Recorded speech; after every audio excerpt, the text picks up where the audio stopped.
A while back, I came across some online communities for lucid dreaming. For those who don't know, lucid dreaming is the act of becoming self-aware in your dreams and even being able to manipulate them.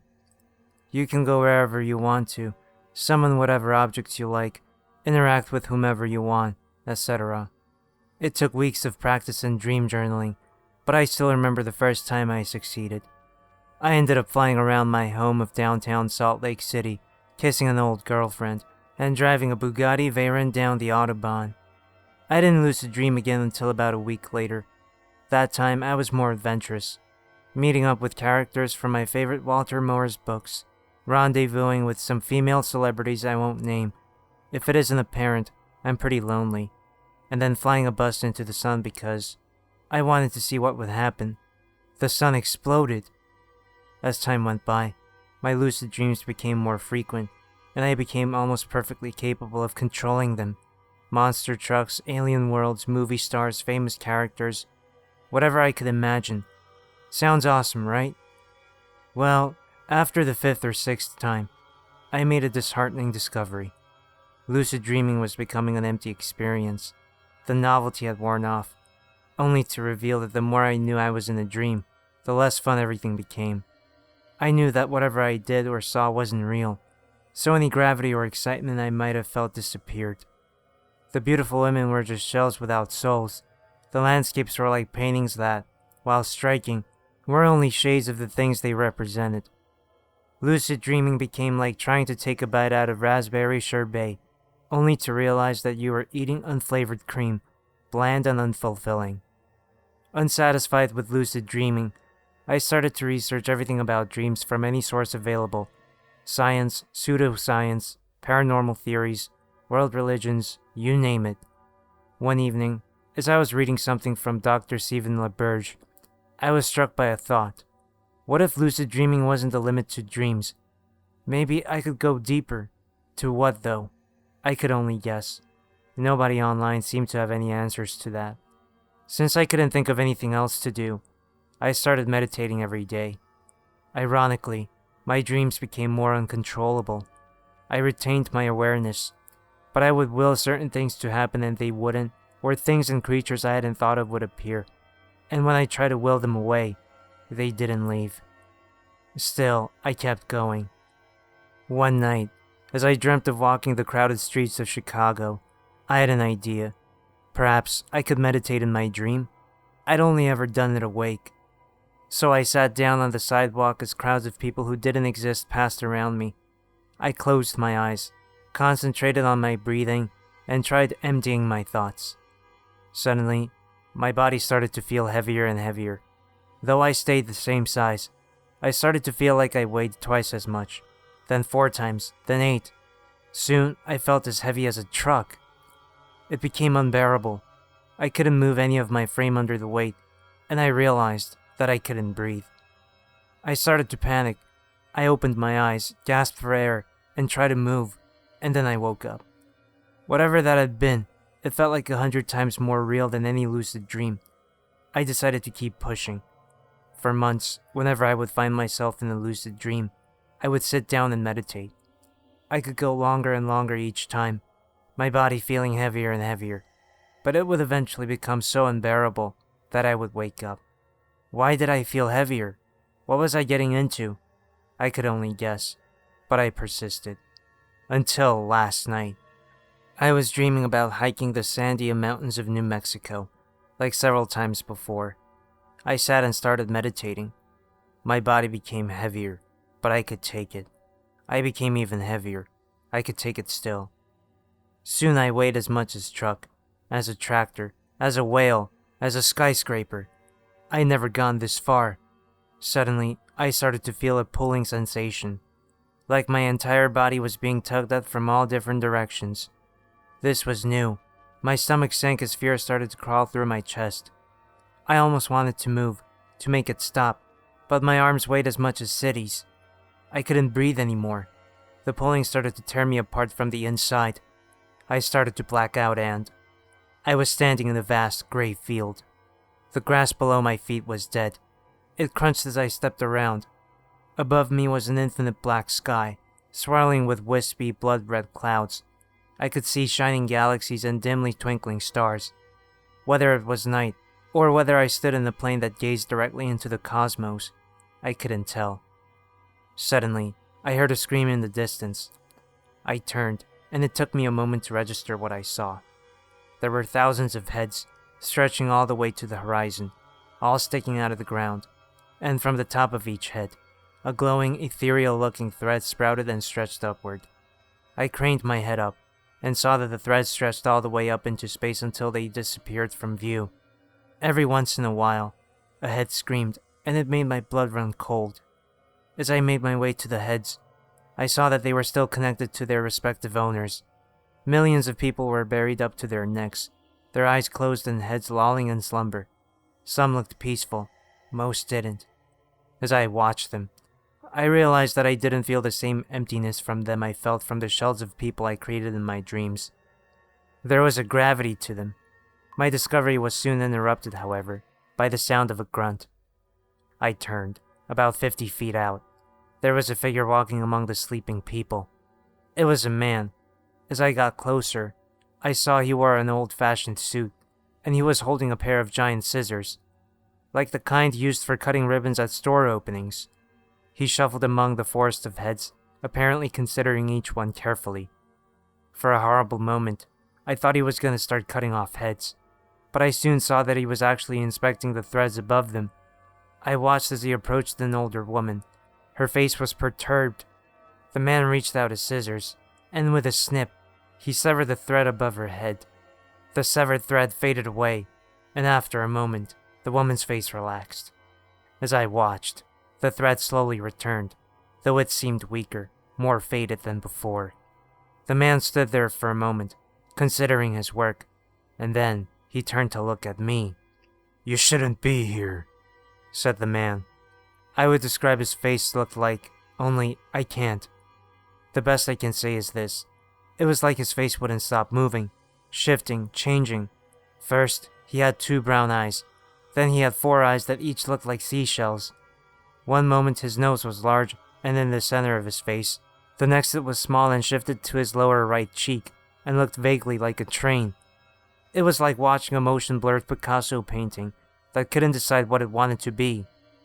"What's the matter, boy? You a mute?" said the man gruffly. "Speak up." He came closer. At first I thought he was gonna try and shove me into the ground with the rest of the people, but he merely kept inspecting the sleepers. A few yards from us, an old man screamed. "Why, I had to gather my thoughts. Why does your face, "My face is fine," the man huffed. "Not my fault if your mind can't make sense of it." It was a bit taken aback by the man's rudeness, but I asked him his name. "Morpheus, the Sandman, the Dreamcatcher. You pick." He shrugged. What are you doing?" I asked. "I'm saving us all," he replied. "Saving us?" "Yup." "Saving us from what?" "Them," he said, and pointed up into the dark sky. I gazed above me. All I saw were red clouds in front of the endless black abyss of space. The man continued his walk, checking out threads, rather than being left behind in this alien place. I followed him. From somewhere in the distance came the scream of a woman. "I don't see anybody up there," I said as I caught up. "And they don't see you," he said. "Let's keep it that way." "Really?" I asked. "Why?" "I know a lot of people say, 'You don't want to know,'" he said as he continued walking. "But believe me, you don't want to know." "Humor me," I insisted. He sighed. "I'll spare you the details. I've seen what they've done to other life forms, and it's not pretty. Suffice to say, they wouldn't like the idea of us sharing the same space they do." "What, like we're trespassers on their property?" I asked. The man began eyeing a particularly thick thread above a young woman's head. "Like we're ants in their kitchen," he said. He readied the scissors. Then, with a swift motion, he closed the scissors around the young woman's thread. The thread, however, resisted. He gave it another try, but the thread remained uncut. "Maybe You need new scissors, I offered. Scissors? Is that what your brain is interpreting? Not too far off, metaphorically. Then, what are you actually? Shush! The man took a deep breath as he readied the scissors around the young woman's throat again. I looked at her face. Her black hair was braided, and her ebony skin and features reminded me of pictures of sub-Saharan women. Her face, however, was screwed in discomfort, her eyes scrunched tightly shut. With a mighty grunt and heave, the man tried the scissors again. This time the thread gave. It faded as the young woman's face relaxed, but returned sooner than the old woman's had. I'm hoping that's enough to stop this one, he said, wiping his brow. But a stubborn enough mind can overcome any barriers the brain puts up against it for its own good. You've been a headache and a half the last while, let me tell you. I bet you anything this young lady is the next one to come bother me. Are you erasing people's dreams? I asked. Smart lad, he said. Most people erase their own dreams, the ones that need erasing, but I'm helping the stubborn ones along. And your erasing dreams is saving us all, I said. You got it. I thought he might add to that, but he returned to wandering through the field of heads. I kept following him. And how exactly does that work? Well, since you asked, he said, squatting to inspect the man's head. Most dreams and nightmares are the leftovers of your brain working while you sleep. But not all dreams. Some. And he pointed to the sky. Reach out to them, getting horrible glimpses of what's out there. Oh, you can't comprehend what you're seeing and feeling, of course. Like a termite doesn't understand a volcanic eruption. But you know it's bad. Your brain can't handle it, so it erases your memory of the dream when you wake up, and you're able to continue with your day instead of crawling into a corner and going insane. I didn't know what to say. All I could do was stand there. Let me tell you, he continued, you've done your fair share of hollering. I don't remember having any sorts of dreams like what you mentioned, I said. Exactly. Evidently satisfied, the man left the thread above the man's head alone. Problem is, and he wiped his brow, if too many of those outreaching dreams go unchecked, especially the dreams of persistent fools like yourself, it could alert them. And we don't want that. You've got to tell me, I persisted. Who are they? Suddenly, there was a rumbling from the sky. The man and I looked up. In the infinite sky, one of what I had assumed were galaxies began to mutate. It began to turn different colors as cosmic tendrils started to emerge from it, stretching out heaven knows how many hundreds of light years. The rumbling was soon replaced with a roar, an eldritch cry, defying the vacuum of space, like from the pits of 1,000 dying stars. All the people in the ground began screaming. Still the cosmic tendrils grew longer in the sky. I could hear screams for miles and miles, from thousands of people all with their eyes tightly closed. My word, the screams. If you've never heard of a crowd of people screaming, I can promise you, there's nothing like it. It will never leave you. I thought about them too much. I shouldn't have thought so much, the man muttered to himself, and for the first time, I detected a hint of fear in his voice. Kid, start thinking about something else. Movies, or women, or whatever. I sure tried. The man began to take measured breaths. We stood there for a few minutes, but soon the roaring died off. The screams of people in the ground became lesser and lesser, and soon the galaxy resorted back to its previous appearance. The man breathed a sigh of relief. That was a bad one, said the man. Plenty of people won't be remembering their dreams tonight. And after glancing one more time into the sky, he resumed his seemingly endless task. For several minutes, I followed him in silence. I considered everything that I had seen, and mulled it over. Finally, after much deliberation, I told him, I want to learn everything. Even if I couldn't distinguish his features, I knew that he was looking at me like I was an idiot. After that, you still want to know more? He said incredulously. I'm not going to tell you anymore, because I promise you, you'll be happier not having the knowledge. Why not? I insisted. How do you think I got stuck here, wise guy? He breathed scathingly between his teeth. If you want to be trapped here for eternity, fine, I'll tell you everything. Only you don't seem great company. So is this what you want? To be trapped here until the universe falls in on itself, or until we're all devoured? I allowed that it wasn't. Well, I continued, is there anything more you could safely tell me? If it'll get you to shut up, he sighed wearily. I've got something I could show you. Don't know if you'll remember it when you wake up. That's a decision you'll have to make for yourself in a bit. You're probably too far in for your subconscious to do that for you. I'll remember it, I assured him. I've already made that decision. The man chuckled. Don't make promises you're not sure you can keep. The man put his scissors. He brought his hands up next to his ears, and slowly he began to peel away his face. I woke up in a cold sweat. My sheets were soaked in what I hoped was just my own perspiration. I looked at my phone. It was 4 a.m. For hours, I laid there, but there was no way I could go back to sleep the way my mind was racing. So I pulled up my laptop and wrote this. I've racked my brain. I've meditated. I've done everything I can think of, but no matter what, I just can't remember what I saw when the man peeled away his face. I'll keep my introduction short. I was never really good at them anyways, but this time, I feel it's mainly how nervous I am. In order to protect the identity of myself and the others in this account, I'll be using aliases and leave out certain details that won't take away from the story itself in any way. I'll refer to myself as Whitley. Reddit seems like a place I can, well, leak this information without it being noticed or taken seriously.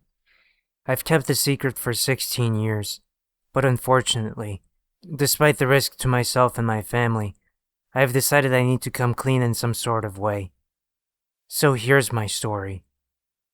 I grew up in Fairbanks, Alaska. Fairbanks is more or less just like most cities in the lower states, just surrounded by the stereotypical frozen nothingness of Alaska. Anyways, as many young men and women do, I joined the military at age 18, and long story short, by 2002, I found myself stationed in Fairbanks at Fort Wainwright. It was a strange time for the military in the post-9/11 wake. Kids were joining the military more than ever, of course, but I mean strange in a different way. The military's metaphorical ego had been dented by a group of terrorist hijackers, and now the military as a whole was, for lack of a better word, paranoid.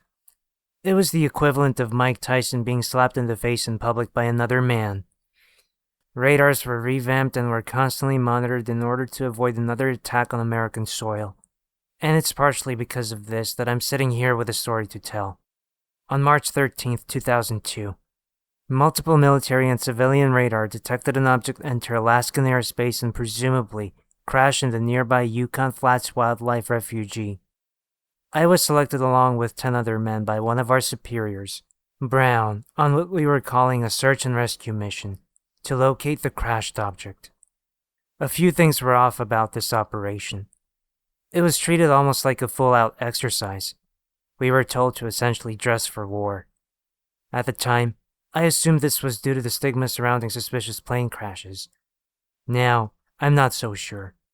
Another reason things were so strange was that one of the highest-ranking officers of the base, Hatfield, was to accompany us on this mission. That didn't make sense to me at the time.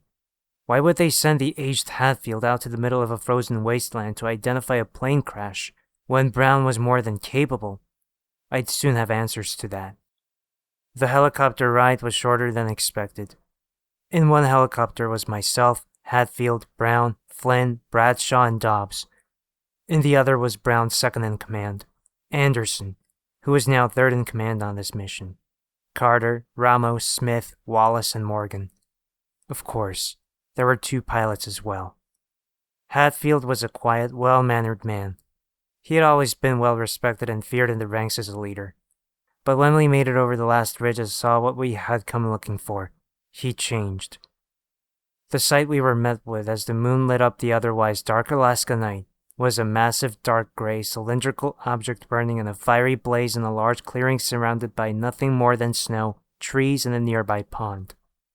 It was more or less the size of a 747, but no wings of propulsion system were visible on this thing. At first glance, I thought it was a place, or an experimental aircraft either from here or Russia. Hatfield's new demeanor told a different story. "That's a big-ass fucking plane," said Dobbs, who was met of a glare of pure fury and annoyance by Hatfield. He glared at him through uncomfortable silence mixed with the chopping of the propellers until snarling, "Yeah, I fucking wish it was a plane." When we finally landed, it was pretty clear to all of us what we were dealing with. None of us wanted to say it. We silently understood and followed the orders Hatfield angrily barked at us, and we landed and told to approach the object with weapons drawn as surrounding flames began to quickly die down, overwhelmed by the frigid temperatures.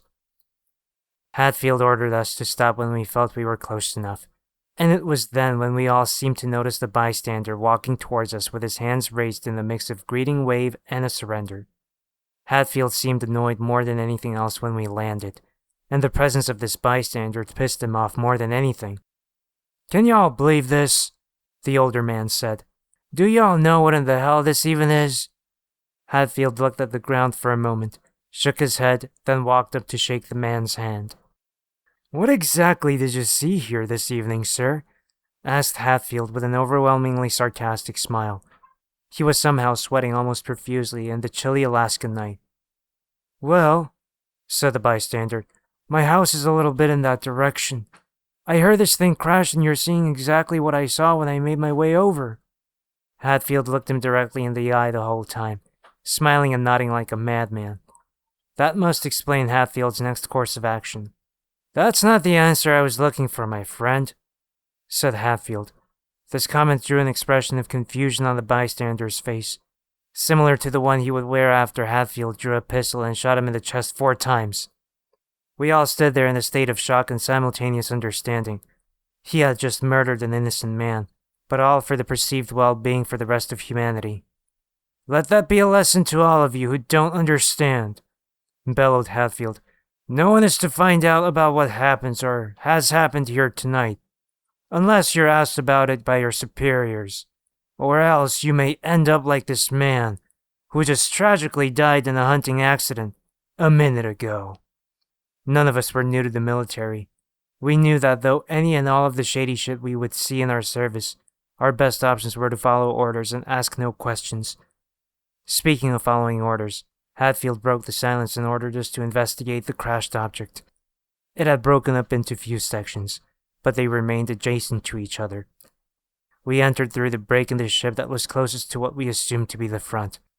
The interior of this thing was, fittingly, straight out of a sci-fi film. The walls of the elongated control room were covered in unfamiliar technology and strange writing. I should have seen this coming, but the sight of 2 humanoid bodies slouched against the wall to my right freaked me out pretty bad. The beings were around 5 feet tall, skinny, and with pale gray skin and long appendages. Upon seeing them, Brown let out a surprised, "Well, wouldn't you fucking know it? It's goddamn E.T.'s parents." Hatfield took one look at them, and angrily muttered, "Of all the people that could have had to deal with cleaning this type of shit up, it just had to be me." He pulled out his radio to talk to the helicopter pilot. "Guardian 1, this is Hatfield. Do you copy, over?" "Guardian 1 copies, Hatfield. What's your status, over?" The radio crackled. "Tell the base that we got a code Orion level 5, and they gotta get a crew out here ASAP to clear this out. Tell them it's a big haul, and that they gotta get as many vehicles and men up here as protocol will allow, over," said Hatfield, noticeably trying to suppress his own nerves. "Copy that, Hatfield, over." "All right, let's keep moving," said Hatfield, pointing toward the back of the object. We continued our search until we came across a room toward the back of the ship. The room had been broken in a few areas on both sides, leading to the outside. In the room, there was another body, but something was different. While this body was the same type as those in front of the ship, it was visibly torn apart. The one mark that stood out was a massive hole that went straight through the torso of the being. "Jesus Christ, what happened to that one?" asked Anderson. It looked like someone had taken the light pole and just thrown it through the damn thing like a javelin. In the room, there appeared to be 2 giant side rooms made of different material than the rest of the interior. We determined they were some type of cell, but for what? "Hatfield, come take a look at this," said Bradshaw from the break in the ship that faced the opposite side that we had landed and entered. Hatfield walked over, and upon seeing what Bradshaw intended him to, let out a soft and worrying, "Oh my good lord." We all walked over to see what we were looking at. A trail of huge circular tracks, leading out from the object to the nearby tree line. I'm sure that everyone else there put it together just as soon as I did. Whatever was in one of those cells broke out on landing, killed that thing in the room with it, and escaped into the Alaskan wilderness. Perhaps, worst of all, we were the ones that were going to have to hunt it down. Bradshaw and Flynn were the lucky bastards that got to stay behind and wait for the cleanup crew to arrive, while the rest of us were to go with Hatfield and Brown to find that thing before it made it too far. I wasn't exactly sure if the directive was to take the thing alive or kill it when and if we found it. All I knew was, we were going in blind to hunt down God knows what had been held captive on that ship.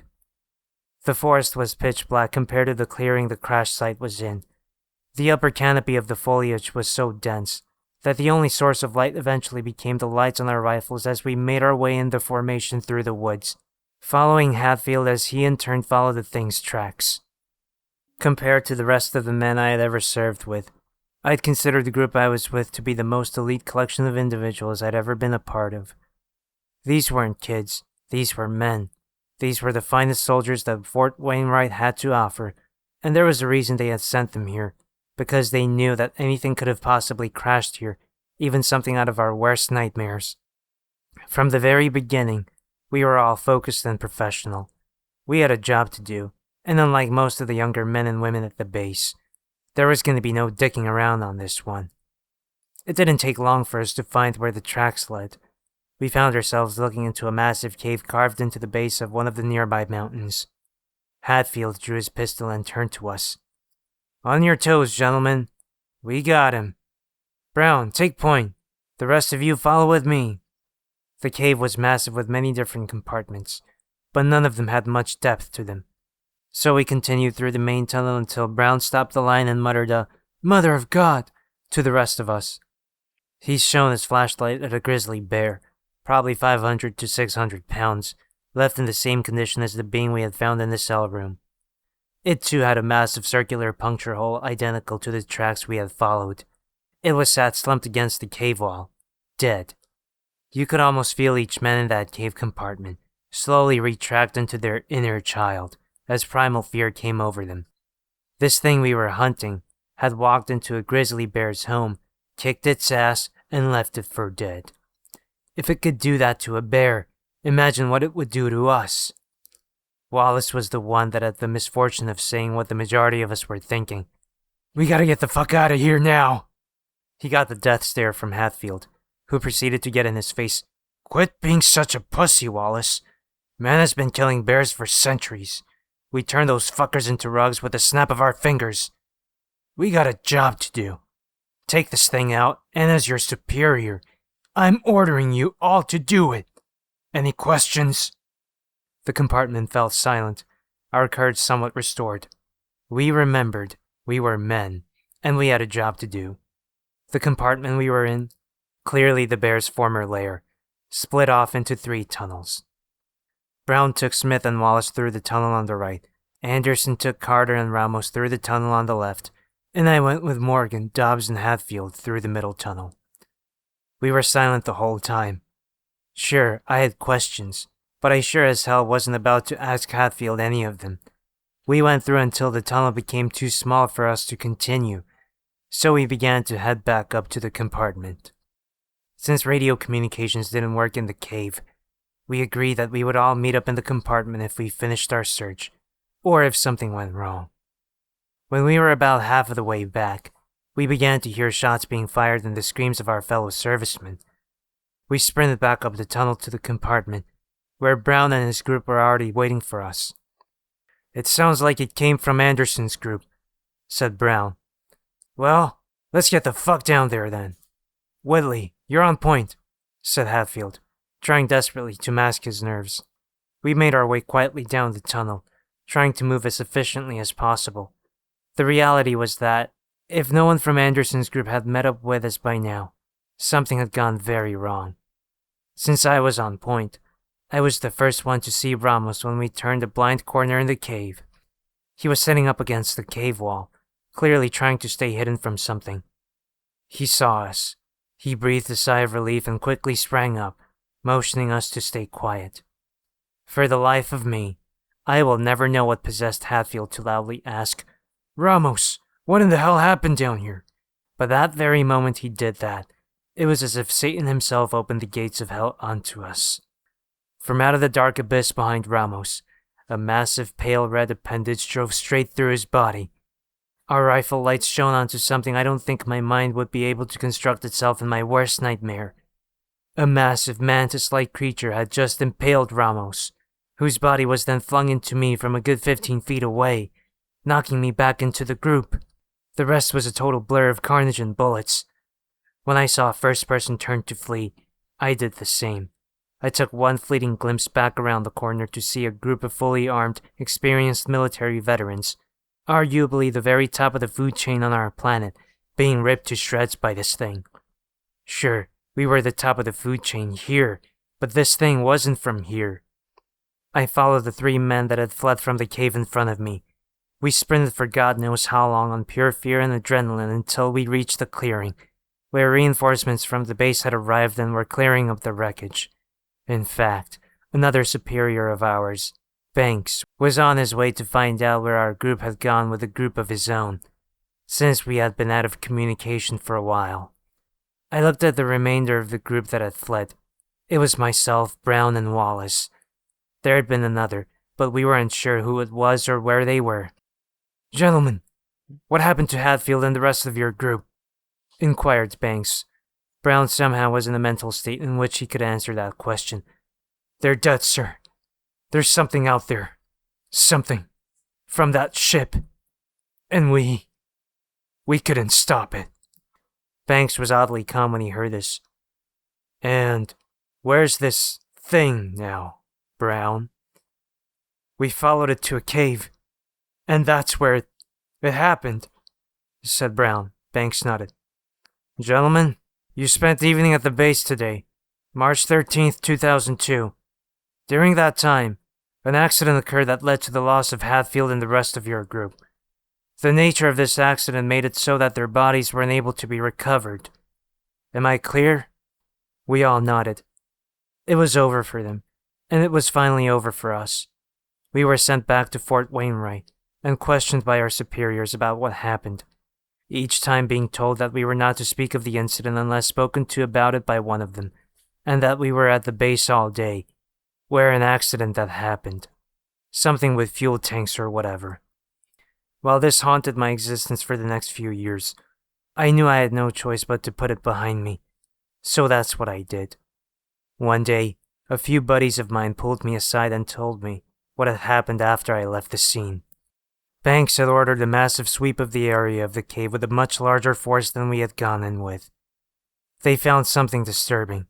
Morgan was the other man that had fled the cave with us. They knew this because not too far from the cave, they found his body, impaled and slammed into a tree with such force that the tree had been knocked down. The thing's tracks leading from the body showed that it had fled into the wilderness and was long gone. Inside the cave, they found and identified the bodies of Hatfield, Anderson, Ramos, Carter, Smith, and Dobbs, all torn apart by that thing. It was like the bullets didn't even affect it. It just kept mowing them down, like a machine. Now that I have left the armed forces, moved and had time to think, I finally made a decision to tell the truth in a way that, hopefully, won't hurt me or my family. I set this account up using information that'll be difficult to trace to me, and I even went as far as to post this using a computer at a public library in a state I don't even live in. Hopefully, you take this information for what it's worth, because that thing is still out there, and only God knows where it is and what it's capable of. I recently graduated from CDL school and decided to get a job relating to my field. After applying to every job that involved driving large vehicles that I could find, I got a reply about an hour later for a bus driver position at Friedrichsen High School. The message read, "Hello, George. We have reviewed your application and have decided you would be perfect for our position. Your first day will start tomorrow. Your bus's number is 458 and is located at a bus yard on 207 Riverside Street. You can arrive at the bus yard at any time, but please arrive at the school before 4 a.m. This is when the students get dismissed. Once the students enter the bus, you can then deliver them to their 5 stops on Old Military Road. Ernest Friedrichsen, principal of Friedrichsen High School." I was a bit confused on why there was no interview, but nevertheless, I took the job anyway, not wanting to look at what I thought was a gifted horse in the mouth. I also thought it was weird that school hours take place during the night, but I assumed that this school operated 24 hours a day, dividing students and teachers into 4 groups for each shift to follow social distancing guidelines, or just for efficiency in general. At around 3:15 a.m., I got into my rusty 1974 Ford F-250 and drove to the address listed in the message. It wasn't that far away, about a 15-minute drive. I arrived at a vehicle gate next to a guard shack. The bus yard consisted of a flat slab of dirt with several buses parked at the back, with a large space in the front to allow for maneuvering the buses into the spots. Surrounding the yard was a fence, with the aforementioned gate and shack replacing part of the fence. The guard in the shack was startled by my arrival and proceeded to open the window slightly. "Who are you?" he asked. Hello?" I replied. "I'm George Redwood. I'm here for bus 458. Are you okay?" He picked up a piece of paper, looking at it briefly before putting it down. He then passed me a key I presumed was for my bus. "Okay, sir. Here's your key. Find your bus and replace its parking spot with your truck. Then you can go." The gate then opened and I did as he asked. I drove my truck through the gate, got out to find my bus, and then drove my bus to the front of the yard and parked it in a corner. I then walked back to my truck and parked it in my bus's original spot before going back to my bus and driving it back to the gate. My bus was one of those buses with the flat front, engine in the back, and had the driver in front of the front wheels. I don't know what the official name of this design is. I noticed that the bus I was given had many dents and scratches, mostly on the front bumper, but I didn't think much of it and started my shift anyway. I arrived at the school at 3:47 a.m. I noticed that there was only one bus for this school, that being mine.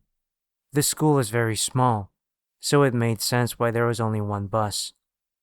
While I waited for the students to be dismissed, I found a list of rules along with a map in the gap between the steering wheel and the windshield. Rules for Friedrichsen High School busing. You must follow these rules when driving on Old Military Road. We cannot ensure your safety if you break any of these rules.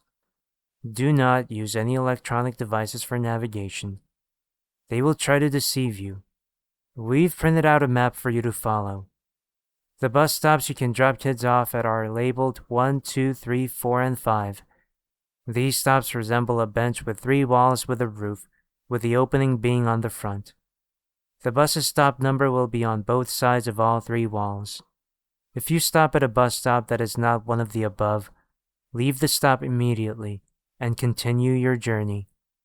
Try not to look at anything nearby a fake stop besides checking a wall to see if it's a valid stop. The road is supposed to be very old, windy, and unmaintained. If the road suddenly changes to a straight road that appears to be newly paved, and the scenery starts repeating, immediately slam on the brakes and turn around before it's too late. Once the road starts curving again, and the straight part is no longer visible, you can turn around and continue your journey. If turning around is not possible, shift the bus into reverse and drive until you either find a place to turn around or the road returns to normal. If the road reaches a dead end, turn around or reverse until the end of the road is no longer visible, similar to Rule 3. If the road merges with another road, remember which side you came from. This will be important if you have to turn around. Do not drive on the road you did not come from. If any other vehicles appear on the road, disable them by any means possible. I don't care about minor damage to the bus. You can easily bash through any cars or light trucks, but be careful around larger vehicles that could put up a fight. Do not drop off any students if your bus is currently being pursued by any vehicles, or you disabled one recently and it crashed near a bus stop. If your bus gets stuck for whatever reason, alert the students. They'll know what to do. There is a handgun in a glove compartment near the steering wheel. Use it to defend the bus if they attempt to get in. Wait in the bus until dawn, then contact us to get you out of there. No pay will be deducted if this happens. If you hear a church bell, avoid going towards the source. If it's behind you, you're good. If it's on your side or in front of you, turn around and get as far away as you can until the ringing stops. Once you can no longer hear the bell, you can turn around and continue your journey. This usually doesn't last long. If you see a creature on your right running parallel to your bus, do not under any circumstances open any doors or windows. While it'll always run at the speed of your bus, you can confuse it by constantly accelerating and decelerating. Doing that may allow you to get into a position in which you can run it over. This is the only known way to stop it. If the engine stops for seemingly no reason, immediately start it up again and floor it. Do not look at what's behind the bus. If that doesn't work, refer to Rule 7 for everyone's safety. If you see a human on the road, run it over, even if it resembles a loved one. It's not a human. If you fail to run it over, skip any remaining stops and return to the bus yard as quickly as possible. Do not, under any circumstances, open any doors or windows. If you have to turn around for whatever reason, do so as quickly as possible. Despite the fact you likely won't see it again, it is still following you. Once you arrive at the bus yard, alert the guard. They'll know what to do. If you see a mansion in the distance, turn off all lights and floor it. None of our students live here. Its position on the road changes often, sometimes not appearing at all. The owners are deaf, but they can still see. The part of the road directly in front of the mansion is straight, and you can turn your lights back on once you're surrounded by forest again, so you'll be fine. This mansion is at least twice as tall as the forest, and emits light from the rooms, so if you pay attention, you can spot it from far enough away that you can turn off your high beams and headlights before they notice the light. If you see a ridiculously bright light behind you, they saw you. If this happens, put on the modified sunglasses in the glove compartment and get out of there as quickly as possible. The students are prepared with similar sunglasses to prevent being blinded by this light, so don't worry about them. If you're forced to turn around for whatever reason, do it as quickly as possible. Do not drop off any students when the owners are chasing you, and return to the bus yard if necessary. When the light disappears, you've lost them and can continue your journey. Keep all doors and windows closed during this. The true end of this road merges with a larger road at a 3-way stop. If any students are still in the bus once you've passed all 5 stops, go back to the front of the road and try again. Keep doing this until all students have reached their stops, or if you get too tired to continue. I was very confused on what to think of this. Sure, it sounds impossible, but as a longtime lurker of this subreddit, I know I should take these rules seriously.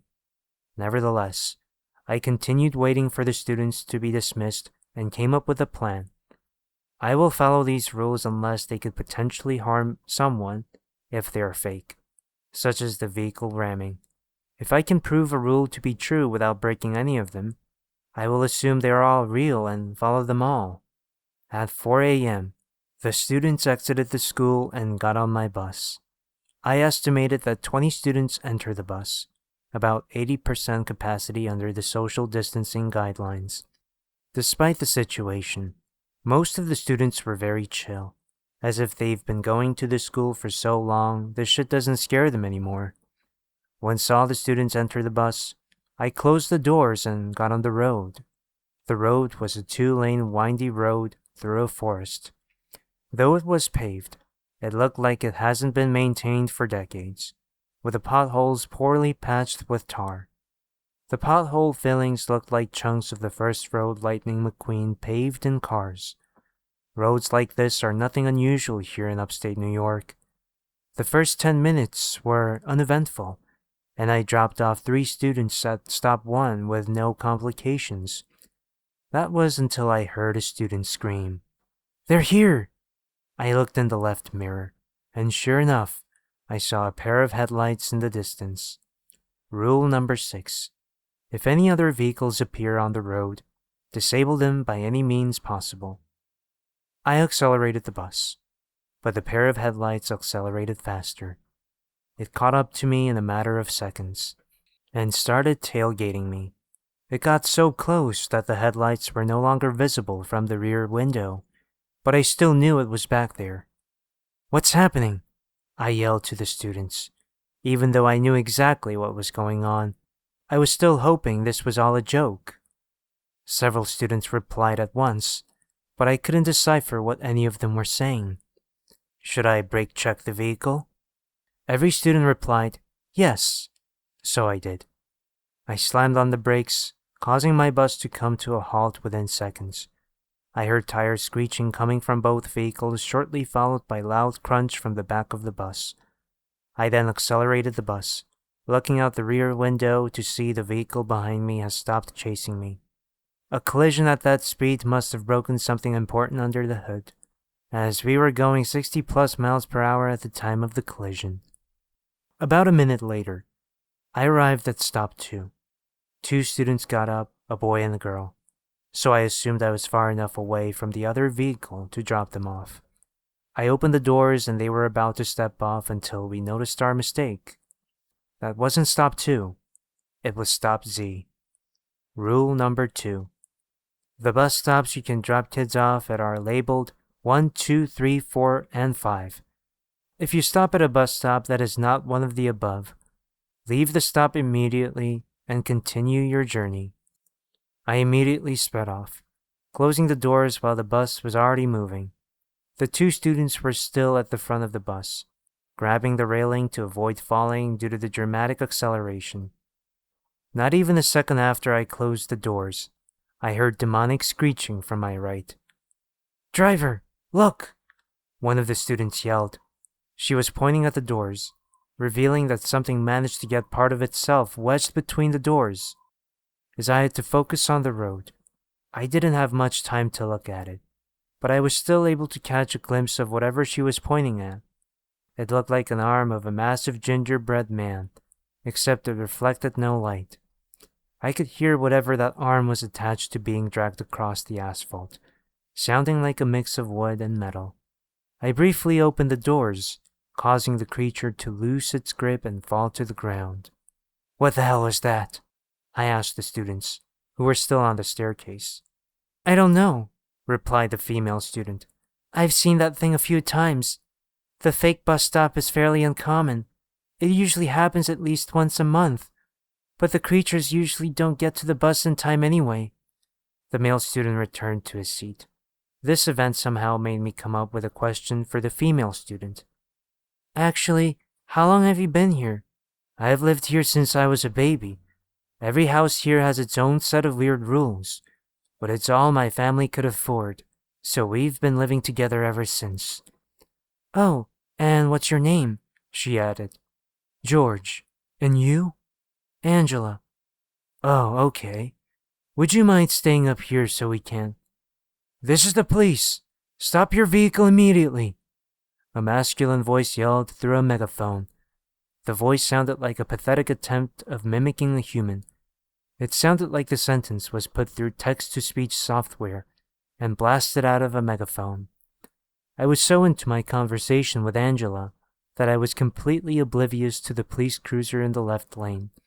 The other students were also distracted by us, so they were unable to warn me like they did last time. I slowed down my bus, causing the cruiser to start passing me, intending to do a pit maneuver once it was in position. But what I saw in the cab will haunt me forever. The two creatures inside were vaguely humanoid, enough for them to operate a motor vehicle designed for humans. They looked like the creature from Venom, but covered in bluish-black scales, as if they were reptiles. The one in the passenger seat turned its head 90 degrees to look at me, without moving anything below its neck.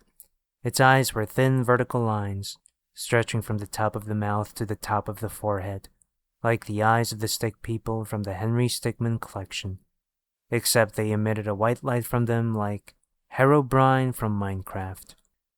The two of us stared at each other for what felt like forever. I was not concerned about the fact I wasn't paying attention to the road. I somehow completely forgot I was driving a bus. I even forgot I existed altogether. The entire concept of anything I was looking at vanished from my mind, as if I was in the latest stages of dementia. All I knew was the bright light emitting from the creature's eyes. After an unmeasurable amount of time, we broke eye contact when the cruiser got stuck between a rock and a school bus. I immediately regained the concept of existence and realized what was going on. The bus had been going in a straight line, but the road wasn't straight, and the bus had been veering into the left lane this whole time until the bus was pushing the cruiser against the cliff on the left.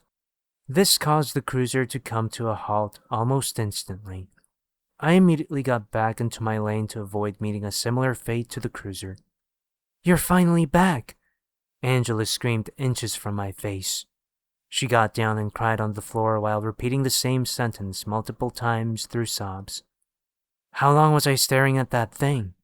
I asked her. She just cried harder. "Oh, okay," I said awkwardly. There's a tissue box between the dashboard and the windshield. You should probably take off your mask until you're done crying." I wanted to comfort her, but I had no idea what I was supposed to do in this situation, so I just let her cry on the floor while resting against my right leg. This usually works for me when I'm having a breakdown, but I have no idea how neurotypical brains work, or if Angela is neurotypical in the first place. Less than a minute after the crash, I arrived at stop 3. 2 students got up to exit, so Angela got out of the way so they could get off at the stop and begin their trek down the ominous path beside it. As I left the stop, Angela answered my question from earlier. "You were looking at that thing for like 5 minutes," she said, "and you were so stiff I couldn't do anything. I couldn't access the brakes. I could barely move the steering wheel. At least your foot wasn't on the diesel?" I laughed. "I just call it the accelerator, which is stupider. Calling a liquid fuel gas or calling the accelerator the gas. Ha! We should pay attention to what's going on around us, so something doesn't sneak up on us like last time." "Good idea." "Well, I'm going back to my seat so I don't get yeeted through the windshield, but if you need any help or have any more questions for me, just call me and I'll come back up here." "All right." Minutes later, I heard clunking noises from the back of the bus. Before any of us could comprehend what was going on, the engine stopped. Rule number 10. If the engine stops for seemingly no reason, immediately start it up again and floor it. Do not look at what is behind the bus. If that doesn't work, refer to Rule 7 for everyone's safety. I desperately tried to start the engine, but it was to no use. The bus was still gliding down the road because of inertia, but I could barely move the steering wheel. Powered steering wheel was disabled when the engine turned off. The road was still relatively straight, enough for me to stay on the road with my very limited steering. But if I encountered the curve, I would have to stop the bus and execute Rule 7. The rules implied something behind the bus managed to turn off the engine. That's when I noticed a pair of headlights suddenly appear behind me. The unseen vehicle went into the left lane and accelerated until it was beside me. It was the cruiser from earlier. Those little shits turned off their lights and followed my tail lights to navigate the road. I immediately stopped looking at it to avoid being hypnotized again.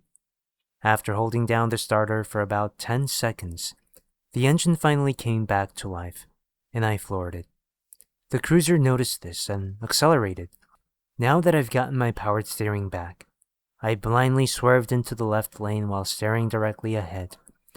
I heard a loud crunch from my left. I looked into my left mirror and saw that the cruiser was no longer following me. The entire chassis was bent when the corner of my bus collided with the back right door. The things attempted to hypnotize me through the mirror, but they were too far away at this point to affect me. Seconds after the crash, I saw stop 4 on the right, but skipped it because the cruiser was way too close to it.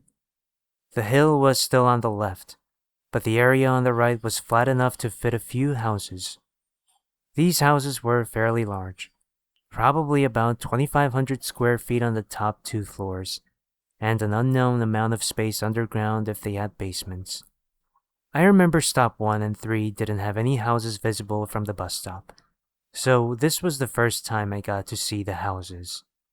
As I passed the houses, I decided to ask a few questions to the residents.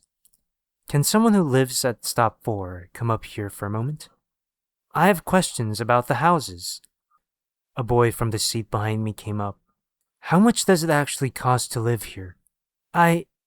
Before I could say anything else, I saw an old man with a cane slowly crossing the road. Rule number 11. If you see a human on the road, run it over.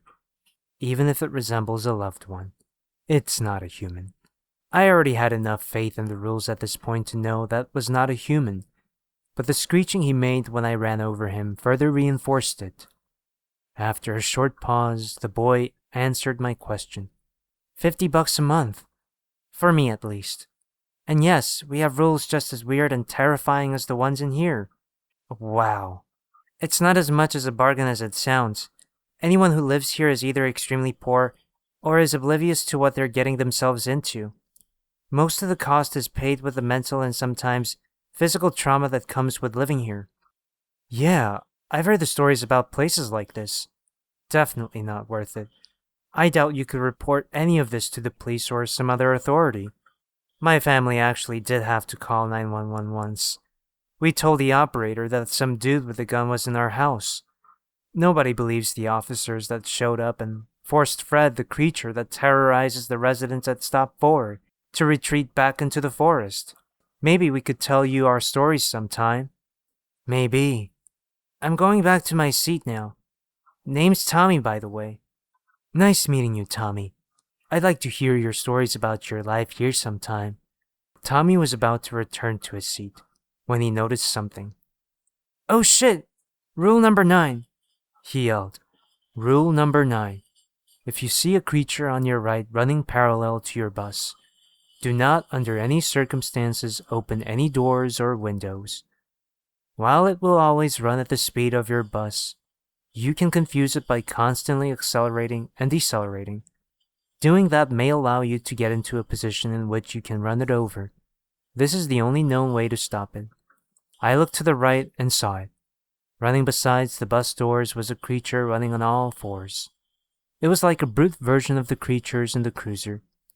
Its arms and legs were nearly identical, and it was running like a horse. The bus was going 40 miles per hour at this point, a very appropriate speed for this road. I sped up, but so did it.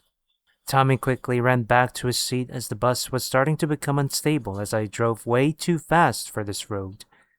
Now, at over 80 miles per hour, the thing was still beside the door, and had been since I spotted it. I slowed down, but the creature didn't decelerate as quickly. Now, at 60 miles per hour, I aimed the bus right at it and ran it over as the creature attempted to slow down. Before I could celebrate, I saw a pair of tail lights ahead. The tail lights brightened as the vehicle slowed down. They saw me, and this wasn't anything small. Nope, it was a semi-truck. The truck slowed all the way down to 20 miles per hour, forcing me to do the same. I knew the driver was planning something, but I still had no idea what was going on. My questions were soon answered as a bright light was reflected off the left mirror, darting around the front of the bus looking for my eyes, but with the 40-foot, 12-meter trailer behind the truck. This made the precision required for hypnosis incredibly difficult. It quickly realized this wasn't going to work and stopped. As I followed the truck, we brainstormed ideas on how to defeat this thing, even citing past experiences with large vehicles like this one. But to my right, above the forest, I saw something unnatural. The mansion. It was at least 2 floors taller than the forest. It was also very large horizontally as well. I don't know how to describe the building other than saying it reminded me of a woodland mansion from Minecraft, with the way it was surrounded by forest and the dimensions. The mansion gave me an idea. Hey guys, are the mansion owners allied with the creature driving the truck? Don't think so, replied Angela. I rarely see them interact, and if they do, it's usually hostile, though they're not as aggressive as they are to us. Oh good. You're gonna make the mansion owners attack the truck, aren't you? I heard Tommy say. Exactly. Well, just get as far away from the truck as you can so they don't see you too, replied Tommy. All right.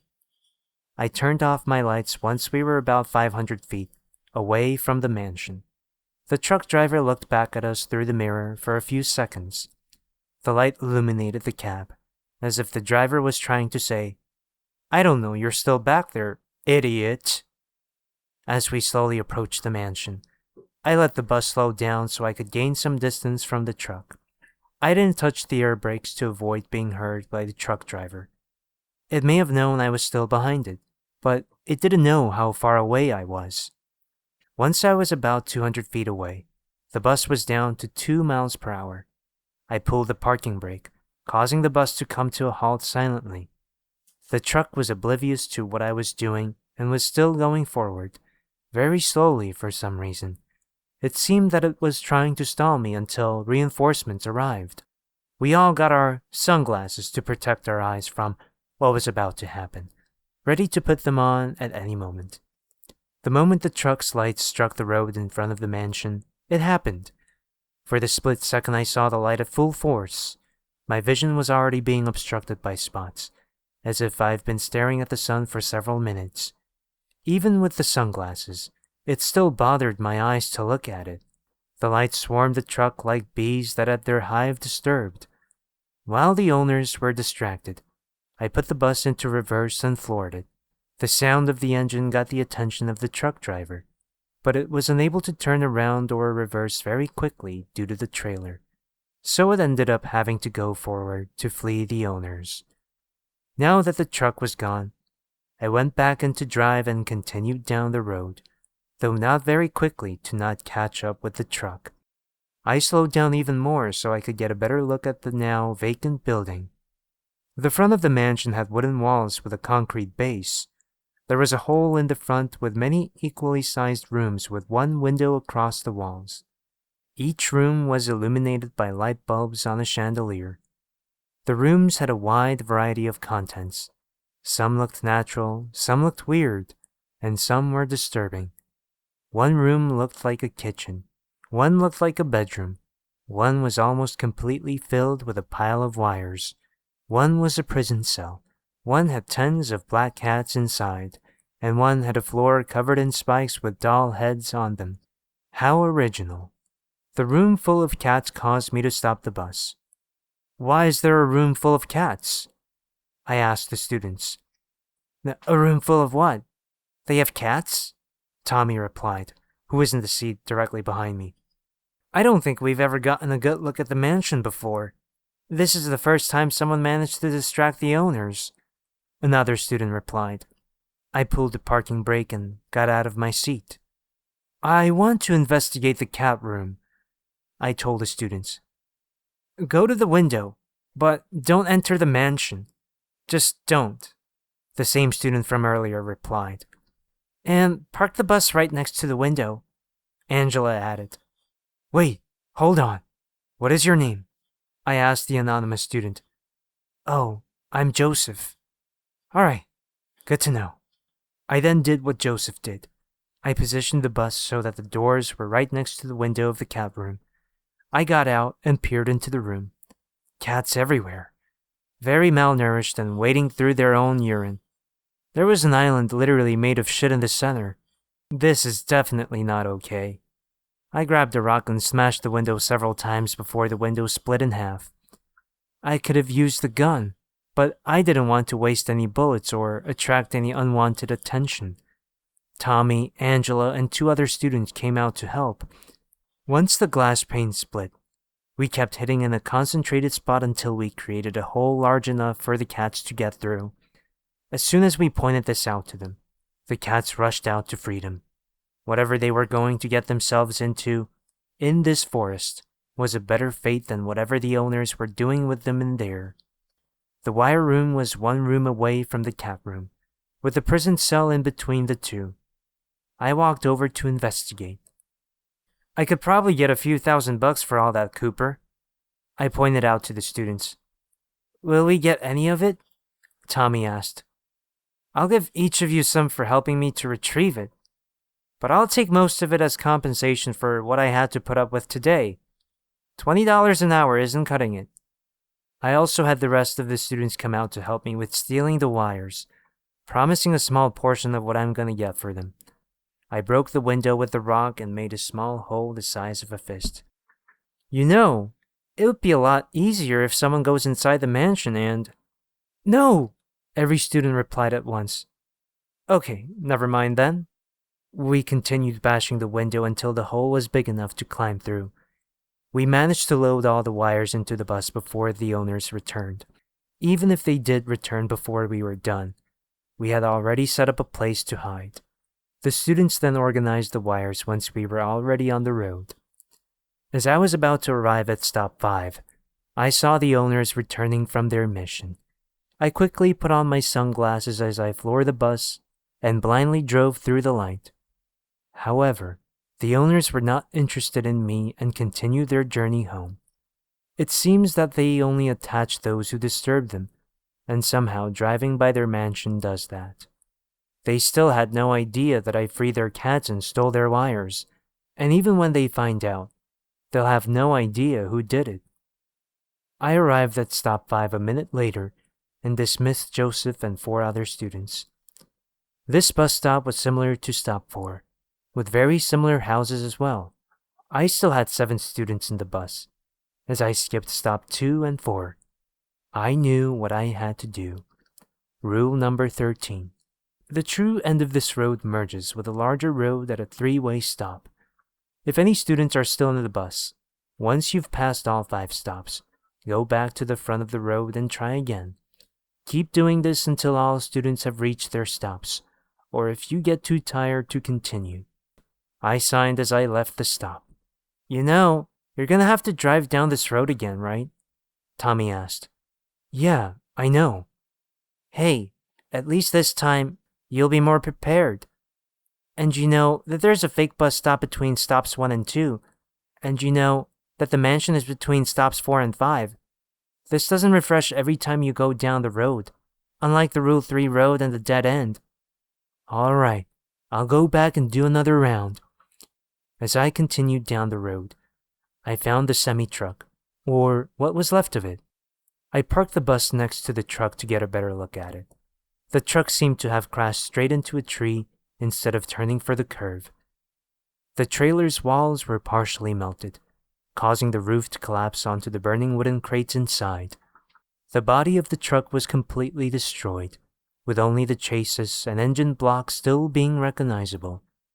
In the melty remains of the cab, I saw the charred skeleton of the driver.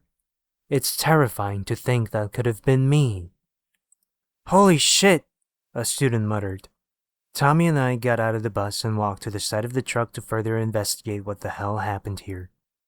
Looking at the vague remains of the truck, I determined that the skeleton was in the bed at the back side of the cab. I theorized that the owner's blinding lights caused the driver to be unable to see the road and was therefore unaware of the curve. After the crash, the driver hid the back of the truck in the fetal position as the owners brightened their lights to the point that the heat literally melted the steel body of the truck. This, combined with the fuel tanks that were set on fire, burned the driver to the point where it was just a skeleton. "Are we looking into this? Are we looting this too?" Tommy asked. "I don't think there's anything valuable that's still intact. I'm just investigating what the hell happened here." "Look, man, I'm just as horrified as you are. I've heard of disappearances relating to the mansion owners, but I've never seen what happened to them. The rules were just updated accordingly."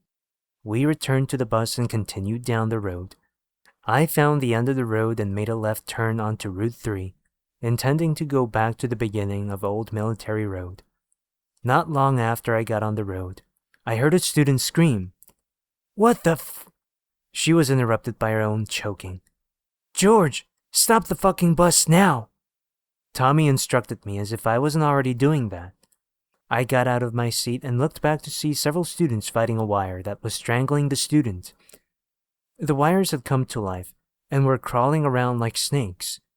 We evacuated the bus and I locked the doors hoping they couldn't unlock them. Once we're outside, I freed the student from the wire that was choking her.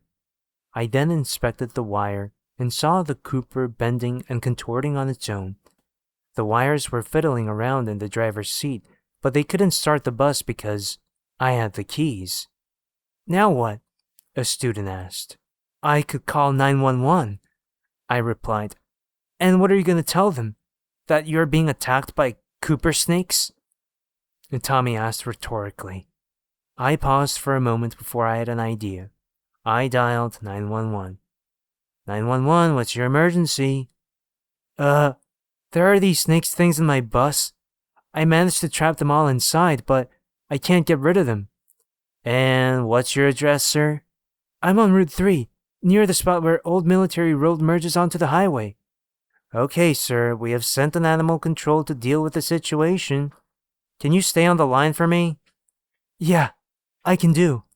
I was interrupted by the engine roaring to life. "How?" I yelled. "Sir, what's going on?" The bus accelerated and drove into the guardrail on the side of the road at an angle, and was pushed back onto the road by the guardrail. The bus continued accelerating as fast as it could, while scraping against the guardrail to guide it down the highway. What?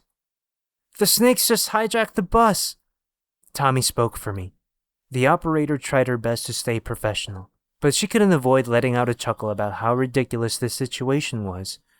"Okay, we're also going to deal with that as well. What direction is the bus going?" "It's going east, but it's scraping against the guardrail to guide it down the road." "All right, sir. We've dispatched several units to close the road until the runway vehicle is stopped. Do you need a ride?" "Yes, ma'am, but there's 8 of us. I'm a school bus driver." "That's fine. We can dispatch 3 units to take you to your destination." "Oh, okay. Thank you." "You're welcome, sir." A few minutes later, 3 police cars arrived. I told the officers to take us back to the bus yard. As we drove down the highway, we found the bus. The wires had figured out how to use the steering wheel, but still had no idea what they were doing. They were swerving all over the road, attempting to not scrape against the guardrail. I don't think they had any other perception of reality outside of touch. Multiple police cruisers and even a SWAT truck were chasing the bus at this point. It seemed that police from nearby towns were called in to help with this pursuit. Once we passed the bus, the officer in the vehicle I was in interviewed me as we traveled to our destination. "Sir, how did these snakes get into your bus?" "I was at a bus stop when they somehow snuck in and tried to choke one of my students, and we had to evacuate the bus so I could free the student from the snake that was strangling her." I partially lied. "Why did you and your students evacuate the bus?" "I didn't want to be attacked by snakes, as I fought the snakes that was strangling one of my students. There were like 50 of them, so I stayed in there. All of us would have probably been strangled to death." We arrived at the bus yard a few minutes later. I thanked the officers and went to the guard. The officers then turned around and drove back to help pursue the bus. "Hey guard, it's me again." The guard paused whatever he was doing on his phone and studied me for a moment. "Oh, hey George. Where's the bus?" "It was stolen by copper snakes." "Yeah, of course they did." These jobs are weird as fuck. Wait, you too? Yeah, come in. I want to show you something. The guard unlocked the thick steel door and invited us in. The shack had a desk against the back wall and an office chair facing the table while also being next to the window on the wall to its left. Above the desk was a wall of 6 monitors on the back wall, each displaying the input of a camera somewhere in the yard. The desk had a laptop on it in front of 2 other monitors, though those monitors can be seen if the laptop is closed. The shack was large enough for all of us to fit inside, though it was still a bit cramped. He picked up the paper I saw him look at when I first got here. Rules for Friedrichsen Bus Yard Guarding. You must follow these rules when guarding the bus yard. We cannot ensure your safety if you break any of these rules. Only the following people are permitted to enter the bus yard: Ernest Friedrichsen, Anna Evergreen, Harry Williams, George Redwood. If someone arrives that identifies as someone not on the list, hold them at gunpoint until they leave, or you have to shoot them to defend yourself. If a bus or other vehicle in the yard starts its engine for no reason, close the metal shades on the window and wait until it turns off. It may attempt to accelerate, but all buses and vehicles should be in park, so this won't work. Do not under any circumstances make your presence known until the engine stops. If one of the monitors starts showing static, smash it with the crowbar we've provided for you if possible. If you're currently experiencing Rule 2 at the same time, unplug the power strip. All the monitors are powered by, and get as far away from the monitor as you can without exiting the shack. Keep track of which monitor was showing static earlier, such as putting a sticky note on it. Once Rule 2 ends, smash the monitor before turning the rest of them back on. At any time, a man may show up thinking your shack is a snack bar. Give him something to eat, or you'll be the snack. If you cannot give him a snack due to Rule 2, call us and continue hiding until we've dealt with the situation. If the sun turns red, don't look at the sky for a prolonged period of time. You won't die, but the red sun will literally destroy your retinas if you look at it for more than a few seconds. The same may happen if you look at the sky, though it will take longer. Both of these are safe to look at through a camera, and pictures taken of the sky or sun cannot harm you. But they can damage the camera similar to how they can damage your eyes. Don't sleep on the job. Just don't. If you get too tired to continue your shift, alert us and we'll send someone to take your shift. Only leave once your replacement has arrived. Do not trust your peripheral vision if this happens. If you see a shadow figure roaming the nearby area, pretend it doesn't exist. Do not let it know it has physically entered our world. At around 3 a.m., your mother may show up and ask you about your job. She'll look like she does in the present, but if she's dead, she'll look like she did shortly before her death. If you're adopted, your biological mom will show up and act like she knows you. If this happens, pretend you don't know her and tell her to get out. This still happens if he's transgender, but he'll behave like a mom despite being a man. After I read it, the students took turns reading the rules for themselves. As we were doing this, my bus showed up. It took a while to get here as it kept hitting things along the way. The bus was still being chased by several police cruisers and a SWAT truck. We got out of the shack and watched as the wires completely ignored the nearby curve and drove into a tree. They then turned the steering wheel as far as it can go before reversing into the same tree again. The bus accelerated forward, swerving all over the place as it drove across the road and right through the fence, only stopping when it struck one of the buses. The wires paused for a moment before they were about to continue their reckless journey. However, the hood was still open from when the engine was disabled by the creatures from Old Military Road, so one of the officers pulled out a shotgun and shot the engine repeatedly, the most American thing I've ever seen. This actually worked as one of the bullets sliced the serpentine belt, causing the bus to lose several important functions. The wires reversed back onto the road in a straight line, as they no longer had powered steering. It continued driving, but couldn't do much due to the lack of powered steering, and the engine eventually overheated and stopped right before it struck that same tree again, this time causing it to fall over and collapse onto the roof of the bus. As the wires were trying to figure out what was going on, the officers investigated the bus. The guard, the students, and I got closer now that the bus can no longer run us over. The officer that interviewed me earlier saw us approach the bus. "You call these things snakes?" he asked me rhetorically. "If I told you my bus was stolen by giant copperworms, you would not have believed me," I replied. "Oh yeah, good point. So, now what?" "I don't know. They seem stuck in there, so we might just leave them in there and tow the bus." I was about to reply when the officer's radio received a message. "Philip, an armored truck got on the road and is going westbound towards your location." "Sarah, weren't you blocking one of the entrances to the road?" "Yes, but the vehicle drove over my car and got on the road. It's that big. I think it's one of those marauders from that Top Gear episode." The rest of the officers were now gathered around Philip to hear what Sarah was saying. "I wasn't in the car, though.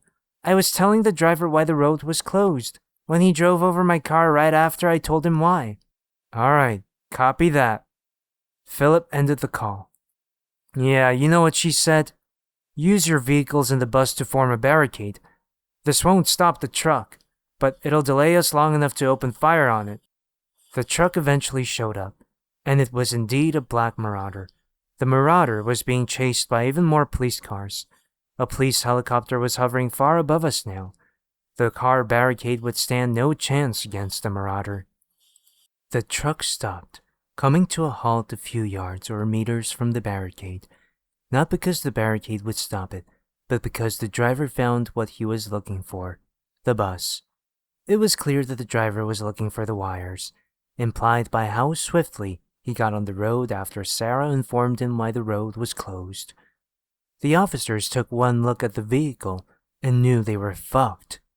The helicopter descended and hovered next to the marauder, but fled when it started being shot at by a man in the passenger's seat. I noticed that it was actually a news helicopter, which explains why it did that. One of the officers called the dispatcher. "We're gonna need backup. Send us to the US military. There's no way we can force the driver to get out." The driver got on the truck's intercom. "This is the Red Moth auction hall. One of our clients reported an item stolen. We are here to retrieve it." Another officer grabbed a megaphone from her car to join the amplified shouting match. "Sir, that does not justify running over an officer's vehicle and invading the—" "Yes, it does. You wouldn't understand." While this was happening, a blue 2010s Ford pickup along with a police cruiser escorting it arrived at the bus yard from Riverside Street. The truck drove through the hole created by the bus and stopped beside us, and the officers in the police cruiser went to join whatever was happening at the intersection. An old man was inside the truck. Despite his age, he stepped out of the truck with ease. "Rough first day, huh?" he asked me. The guard and I stared at him in confusion. The students stared at us in confusion, giving us a look that said, "Wait, you don't know this guy?" After an awkward moment of silence, the man identified himself. "Oh, I'm Ernest Friedrichsen, the dude who hired you. Sorry about that." Now, knowing who this guy was, a million questions went through my head. But before I could ask any of those questions, the driver of the Marauder opened his door to throw grenades at the officers. But he made a fatal mistake. Either he didn't notice us standing 20 feet away, or he didn't expect us to intervene. This is when I leapt into action. I grabbed the guard's hand and we ran to the truck. Ernest pulled out his concealed firearm and joined us. The driver noticed us and quickly threw the grenades he already activated in advance and tried to close the door. But before he was able to, I managed to get my left wrist stuck between the door and the wall of the truck, stopping the door from being closed. The driver attempted to repeatedly slam the door on my wrist, hoping that I would remove it because of the pain. But I didn't. While this was happening, the guard and Ernest opened fire at the driver. About half the bullets struck the door, but the other half managed to get into the cab, and most of those hit the driver. We ripped the door out of the dead man's grip, and I climbed into the truck to unbuckle his seatbelt so we could remove the corpse from his seat. But when I climbed onto the side of the truck, I found another man in the passenger seat with the exact same attire as the driver, that being what seemed to be a black version of what the US Army wears. I noticed he had a rifle, so I was forced to shoot him to avoid being shot myself. All of that happened in less than 10 seconds. The grenades the driver threw earlier landed behind the car barricader and blew up, injuring several officers. Some of the surviving officers tended to the injured ones, while the rest came over to the Marauder to inspect it. The three of us returned to the yard where the kids were.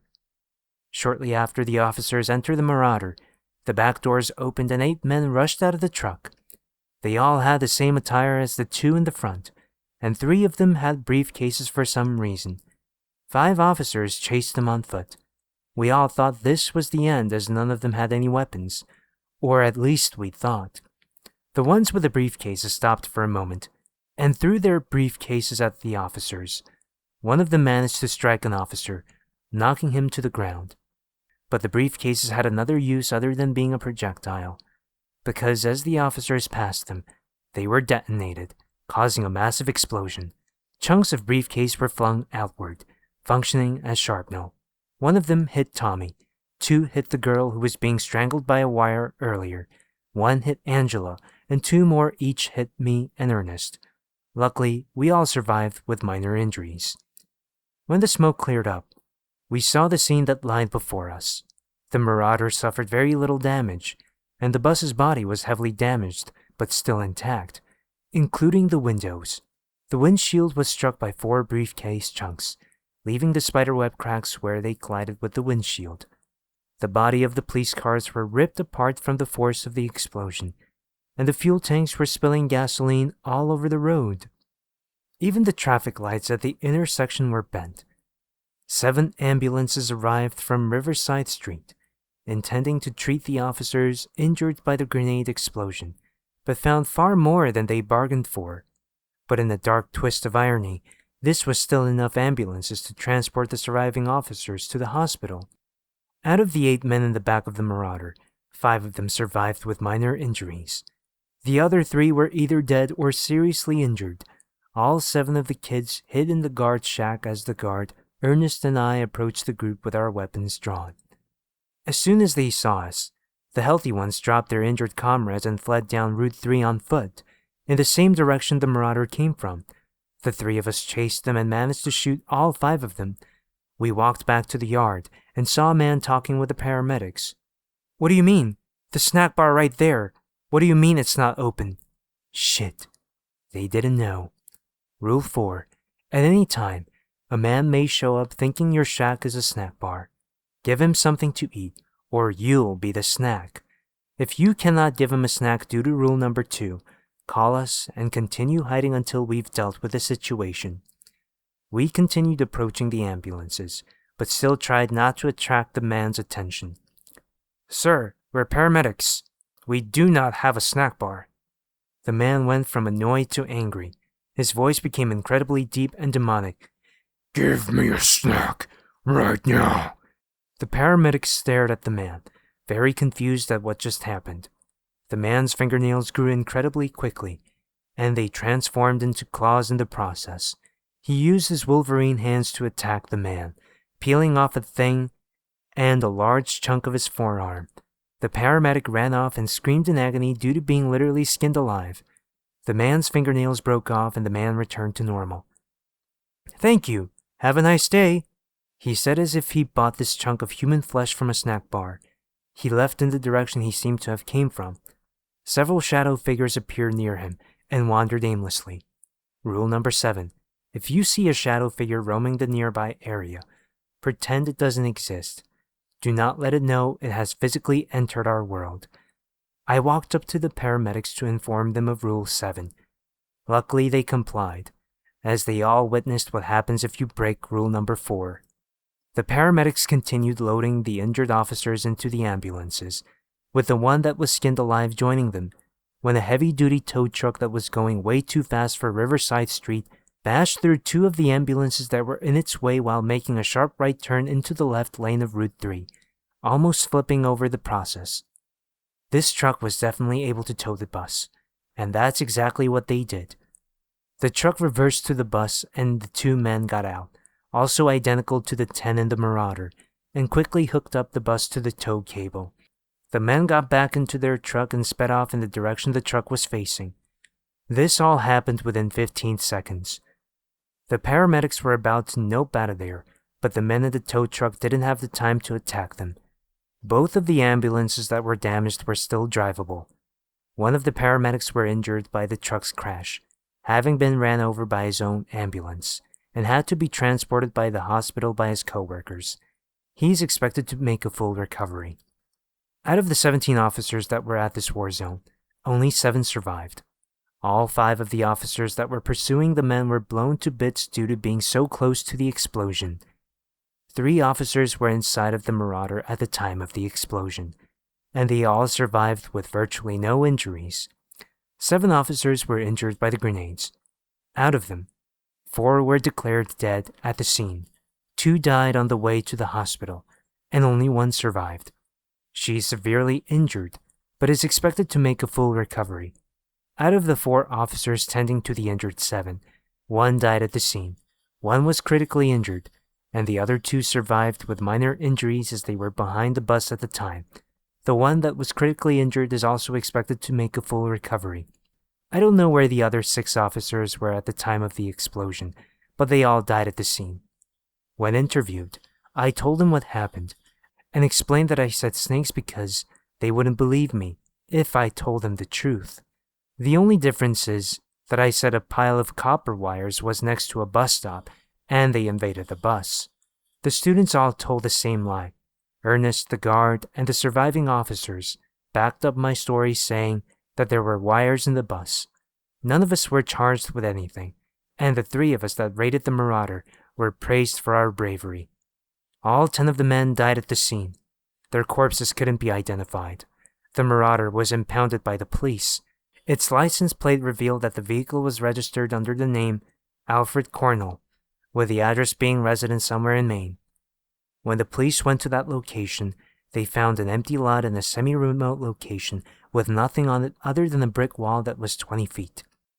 They found an empty lot in a semi-remote location with nothing on it other than a brick wall that was 20 feet long, 8 feet tall, and 1 foot wide. The tow truck and my bus were never seen again, for now at least. Ernest tried to track down the bus, but its tracker was disabled somehow. The news station that tried to film this massacre was ordered by the federal government to delete the limited footage they captured and to never speak of this until further notice. The rest of us that witnessed the event were essentially given NDAs by the government.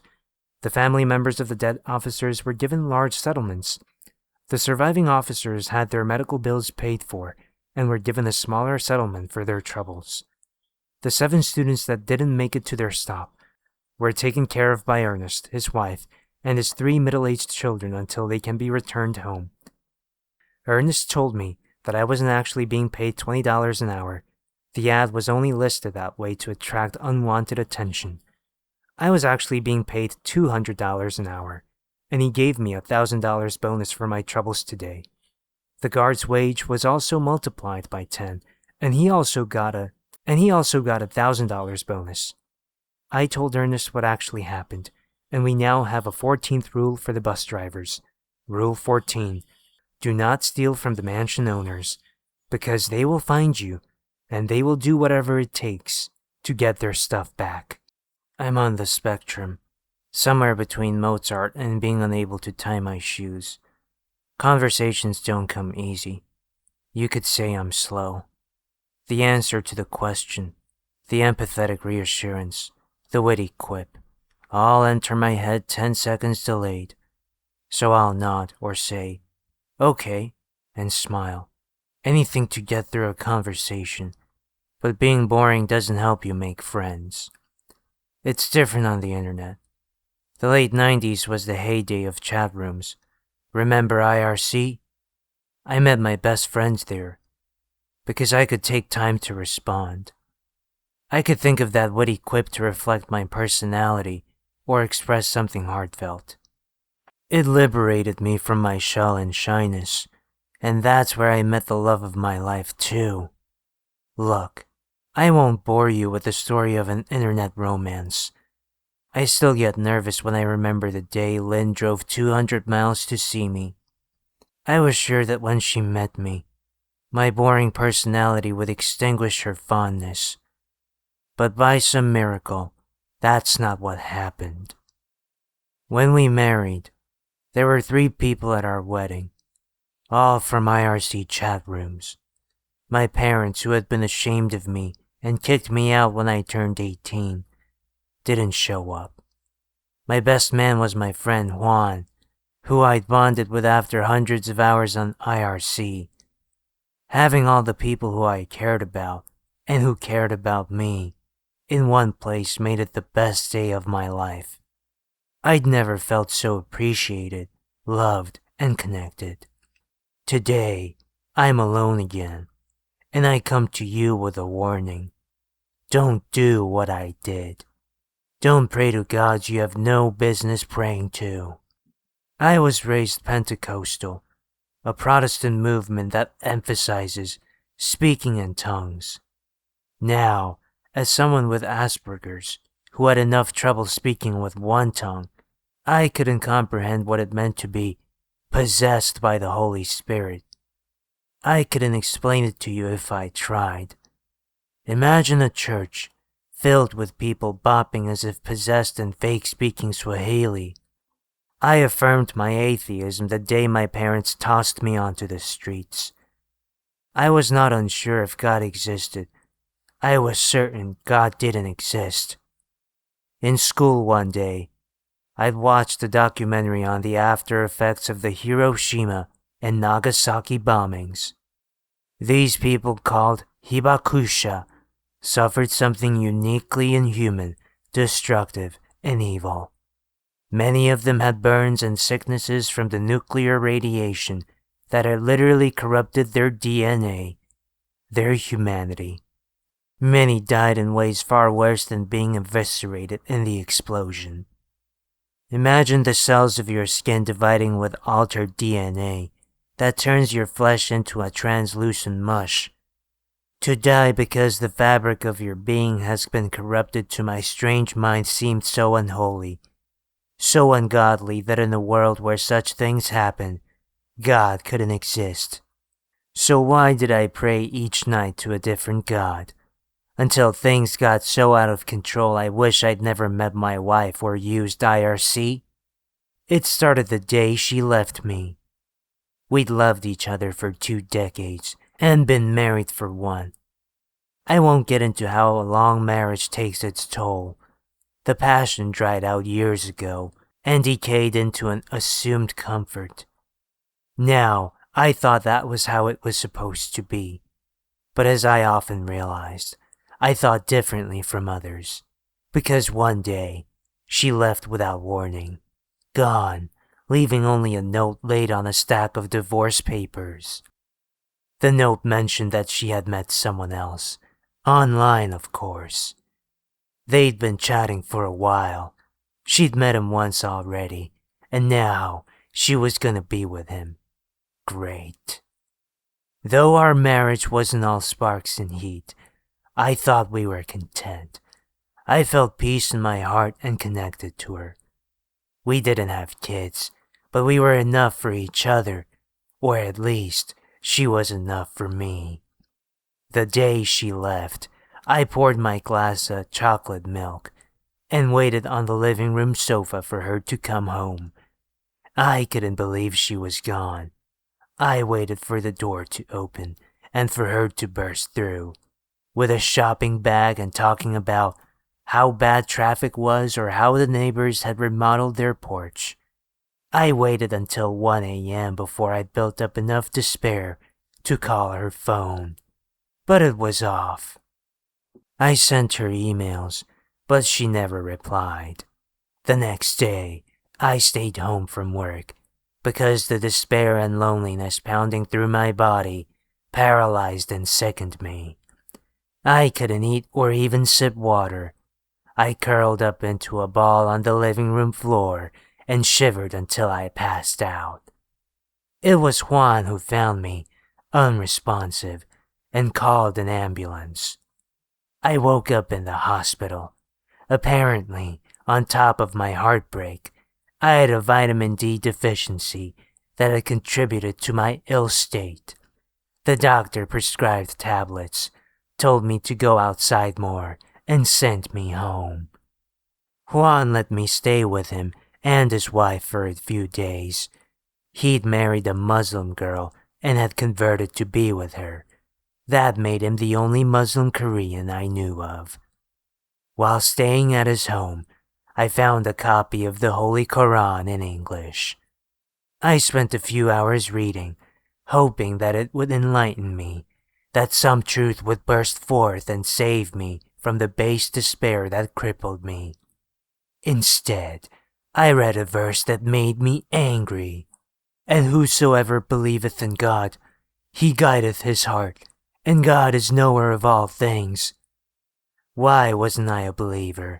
Why didn't God guide me? Was I not good enough for him to guide? I then read another verse that made me even angrier. He it is who sent down peace of reassurance into the hearts of the believers, that they might add faith unto their faith. Something in me snapped when I read that verse. It seemed that God was choosing people to believe, and not the other way around. That was unfair. If this world was a test, as Christians also claim, then surely God should allow us to choose whether to believe. Later that day, I went home and read about Islam. I learned that to become a Muslim, all I had to do was recite some words. So I recited them to prove to God that it was my choice, not his, to believe. I now realized that this was a distraction from the pain, and that the real pain was coming. I learned how to pray like a Muslim. Before each prayer, I would do the cleansing ritual by washing my face, hands, and feet. I'd then follow the steps for the prayer, from standing to bowing to prostration. I even learned the recitals in Arabic. I truly felt reborn, and with this fresh way of life, seemed to be turning a new page. I met people at the mosque who were kind and didn't seem to judge me for being slow. But at the end of the day, I still came home to an empty house, and I still didn't really believe in God. Soon, the prayers became a burden, and without faith in my heart, I felt awkward going to the mosque and being among true believers. God really hadn't chosen me, and the hole that ached in my heart when Lynn left only grew, despite how much I covered it. It was a gaping chasm, and I felt its emptiness in every cell of my body. It affirmed to me how meaningless the world was, and how there was no God. The Hibakusha, the survivors of Hiroshima and Nagasaki, must have felt the same evisceration of spirit when faced with their doom. They say religion is like a drug. Well, I was in withdrawal, so I moved on to other religions. I bought dozens of holy texts. I even went to the local community college and sat in on some religion classes. It filled a void, temporarily. One day, I went to the mall. I saw a couple my age, holding my hands and smiling while window shopping. I remembered when Lynn and I walked through this mall, doing the same thing. I knew with my social skills, I'd never meet someone who loved me like her again. If miracles were proof of God, then the greatest miracle I'd ever witnessed was her accepting and loving me. At that moment, I prayed to God, "If you're there, bring Lynn back to me." This is where things get strange, and you may not believe me, because when I recount it, I don't believe myself. I opened the mailbox one chilly autumn morning before heading to work. Beneath the pile of junk mail was a brown hardcover book. It was not in an envelope, so someone had dropped it there. The cover was devoid of any text or images. I didn't think much of it and left it on the kitchen table, where it got buried under junk mail and bills. When I came home from work that day, Lynn was sitting on my couch. "You didn't even change the locks," she said. I stared at her. I'm slow, so it takes me a while to respond with something other than, "Yeah," or, "Okay." "Look, I only came to get the divorce papers, remember? Did you ever sign them?" In my mind, it was as if Lynn was dead. To see her again was a miracle akin to Jesus bringing Lazarus back to life. It was as if my prayer had been answered with a sign of God. "I'll need those papers within the week. My lawyer will pick them up. This may be the last time you'll see me." Lynn was about to walk out the door when I finally thought of what to say. "Did I not make you happy?" "You did once, but that all changed the day I met him." "Come back to me, Lynn. I can't go on without you." "As much as you deserve happiness, I do too." She headed for the door. "Lynn, don't go." I stood in front of the door to block her from leaving. "Please, talk to me." "I'm done talking. There's no way you'll ever make me happy. You're not normal, John. You're all bottled up. When we first met, you were different. You had a side to you that was so aware, so alive. Who do you show that side to now, if not me?" I couldn't figure out how to answer that. In my view, I hadn't changed, and it was her who had become withdrawn in the months before she left. Upon realizing I wasn't going to say anything, Lynn left. Now that I think back on that moment, it was my first true spiritual experience. While I was stuck in my usual Asperger's haze, I was also in awe that she had come back, that the only woman who had accepted me and made me whole was still real, standing in my house, and that maybe it was possible for her to be with me again. I began praying every night, not in any particular way, but privately to God. Sometimes I get on my knees like a Pentecostal, or hold my hands up the way Muslims do. Whatever seemed right, and I'd always ask repeatedly for God to bring her back to me. A few days later, her lawyer visited. I knew he was coming, and I had prepared a few things to say. "I'd like to meet with Lynn." "That's not going to happen. She doesn't want to talk to you." "Then why did she come to my house?" "To remind you to sign the papers." I tried to find her phone number. It took some cajoling of mutual friends, something I didn't know I was capable of, but I did get her number. Calling it was useless. As soon as she realized it was me, she blocked my number. When I called her with a new number, she threatened to file a restraining order. I even found out her new address, an ideal neighborhood, on an affluent street with cherry trees. The house was the size of mine, so whoever she had found must have been twice as rich. Sometimes after work, I'd drive by, but I wasn't going to knock on the door. It was not our house. I didn't belong there, and in my mind, our relationship cannot be saved there. My attempts to reach her were fruitless, and I was in despair. Maybe she was never coming back. That hole in my heart that whispered I was utterly alone drained me of hope. I curled up in our bathtub and turned on the shower. When I was a child, I'd do this on shitty days, like when other kids would torment me for being dull. The water hitting your face is like welcoming the rain after a blistering day. But now, it just reminded me of all the times I felt safe and comfortable, reassured that no matter what shitty thing happened, I always had Lynn to come home to. She made me feel accepted and gave me a place to belong. Then she ripped that from me. "God, let us be together again."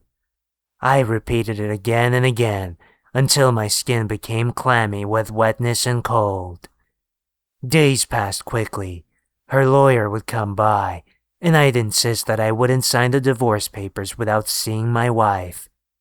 I was told that if I didn't sign, the court would just divorce us anyway. At the time, I didn't care about the terms of the divorce. I just wanted to talk to Lynn and win her back, so it made no difference what the court did if I could delay the divorce as long as possible.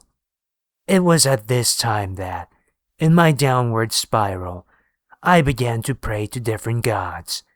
If the one God, the Abrahamic God or monotheist God or whatever you want to call him, didn't exist enough to help me, then maybe others did. Buddha seemed different enough from the Abrahamic God, though he wasn't exactly godlike. I drove to the nearest Buddhist temple. I lit some incense and stuck it in a mound before a gleaming golden statue of Buddha and prayed, "Oh Buddha, bring Lynn and I back together again." The next night, I went to a Hindu temple. They have so many gods in their religion, and each temple is devoted to a different god. This one had an almost cartoonish statue, the goddess Shakti, who they call the Great Divine Mother. I put some sandalwood paste on my face and placed 9 flowers before her statue in a circle. I then held 2 incense sticks and prayed, "Oh Shakti, bring Lynn back to me." As the weeks went by, I ran out of organized religions. I started with the cults.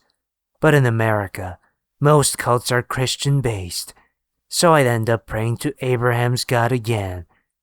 And the ones which doesn't worship God worship his nemesis. Praying to Satan felt wrong, but I said my prayer just in case. "Satan, if you're there, let Lynn and I be one again." I then moved to obscure gods. I read books and articles to make sure I got the prayer rituals right. But Ahura Mazda, god of light for the Zoroastrians, didn't answer my prayer. Neither did Akal Purak, nor Amaterasu Omikami. I went from the obscure to the dead. Jupiter, Odin, Ra. None of them cared for my desperate call. I was running out of gods, and with each failed prayer, out of hope. I woke up one morning at 4 a.m. The bare light of false dawn glowed in the sky. Birds hadn't started chirping. The world was peaceful and silent. At that moment, I realized how crazy I'd been acting. I thought about the Hibakusha who lost their loved ones in nuclear annihilation. In this life, people suffer and die alone. God and gods don't exist.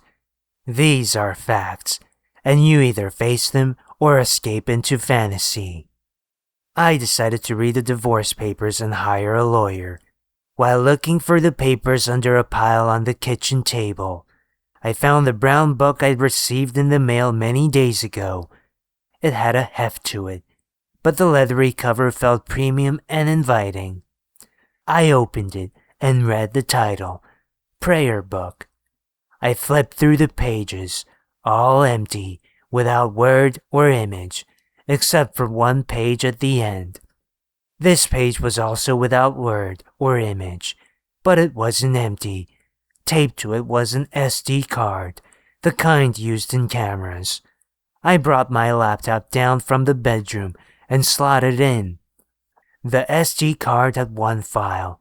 It contained a link to an IRC server. I had to download an IRC client, as I hadn't used the program in years. The IRC server was called Rapture 2018, and there was one channel, #Prayer Room. I entered it. The only one there was a user named Brother. Brother, what do you seek? Me. What is this? B. Is there something your heart desires? Me. Who are you? B. I can teach you how to pray. Me. Pray to who? B.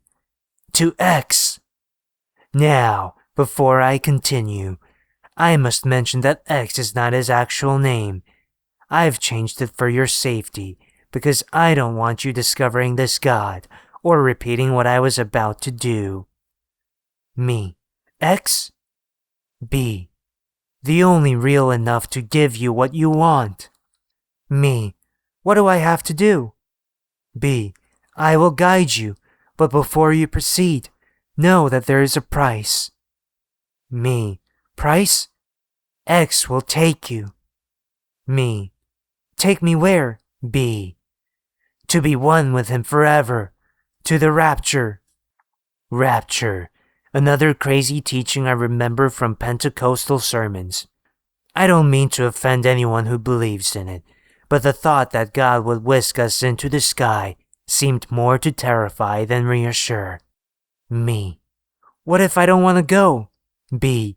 Then X can take what he gives. It's your choice entirely.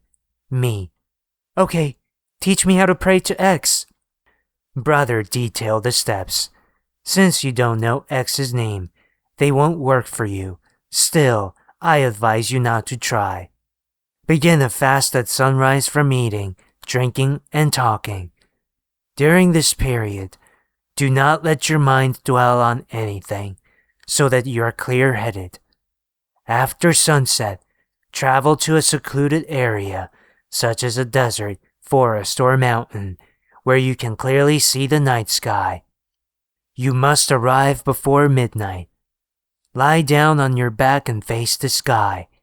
Locate the constellation Perseus. Find the star Algol and concentrate on it. Repeat the name of X until you fall asleep.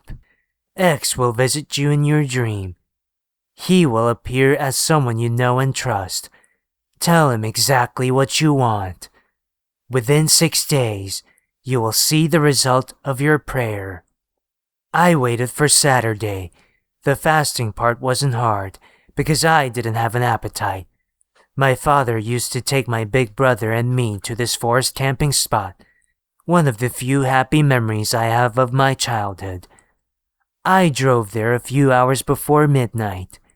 Now, I must explain something. When I was 12, my big brother was killed in a car accident. Unlike me, he was a social butterfly, and high achiever at school and pretty much everything he did. I think losing him was too much for my parents, because it meant I was the only legacy they would ever have, and they never forgave me for that. Anyway, I thought I was gonna see Juan in the dream, but X took the form of my big brother. I didn't even realize it was a dream. As I lay down in the forest in my sleeping bag, a man approached. It was my big brother, still 17 years old and rocking a leather jacket, looking just like on the day he died. At first, I didn't want to talk to him, afraid that it would break my fast. The hunger, thirst, and autumn cold made it hard for me to process what was going on, but when he asked me what I desired, I didn't even have to think of a response. Brother, I wish I was like you. That's what came out of my mouth because that's how I felt my entire life, jealous of him, of his abilities, and of my love my parents showered on him. My brother smiled at me, unnaturally wide. I'd never seen him smile like that, as if his cheek muscles were being pulled by a string. That's when, in my slow brain, I realized what was going on. I'd said the wrong prayer, and then he was gone. Chirping birds and howling forest animals woke me. I wiggled out of my sleeping bag and drove home. The first thing I did after chugging a pitcher of water and slurping a can of tuna was to log on to that IRC server. But I kept getting the server cannot be found error. I searched for the server, but got no relevant results. Nothing happened or changed in the following days, until 6 days later, which coincidentally was the court date set for Lynn and me to divorce.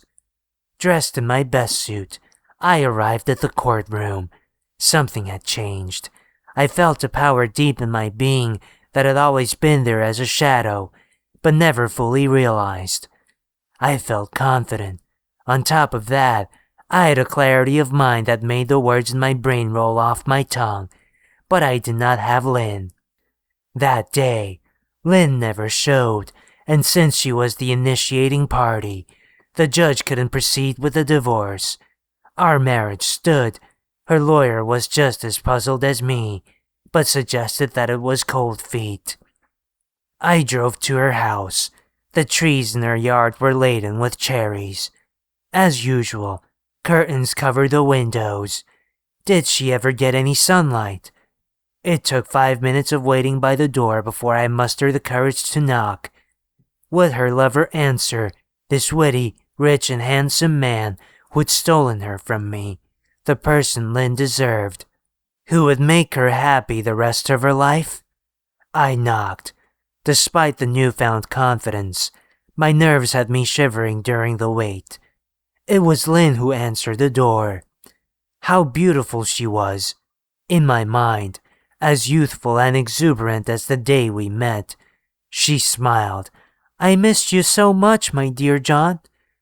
Her hug was like the rain hitting your face after a hot day. A prayer answered. Lynn, let's go home. Come inside first. I want you to meet him. I don't want to meet him, Lynn, but I promise I'll love you more than he ever could. I've changed. I could be the man you want me to be, the man you deserve. So please, come home. John, you must meet him. He's the reason we can be together again. I didn't know what she meant. Lynn grabbed my hand and dragged me inside. Once the door shut, I found out. This was not a house. It was a temple to X. The place was filled with people, all on their knees, as still as statues. They stared at the ceiling and recited the name of X. Something odd on their faces sent a shudder through me. Their eyes had no pupils. What the hell is happening here, Lynn? The rapture, my love. As if in slow motion, the worshippers rose to their feet and turned to look at us with their blank white eyes.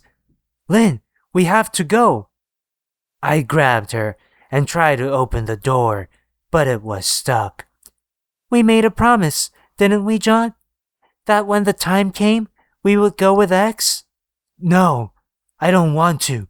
I just want to be with you. I want to go back to the way things were, when we were happy. But that's not what you want, John. You were never truly happy with me because you never were happy with yourself. Isn't that why you pray too? The worshippers pointed at me and opened their mouths, unnaturally wide, as if pulled by strings. They approached. I kicked the front door. I kicked and kicked until it flung open. But Lynn was no longer next to me. Lynn! Without taking their eyes off me, the worshippers pointed at an open door. It led to a dim basement. I rushed down to look for my wife.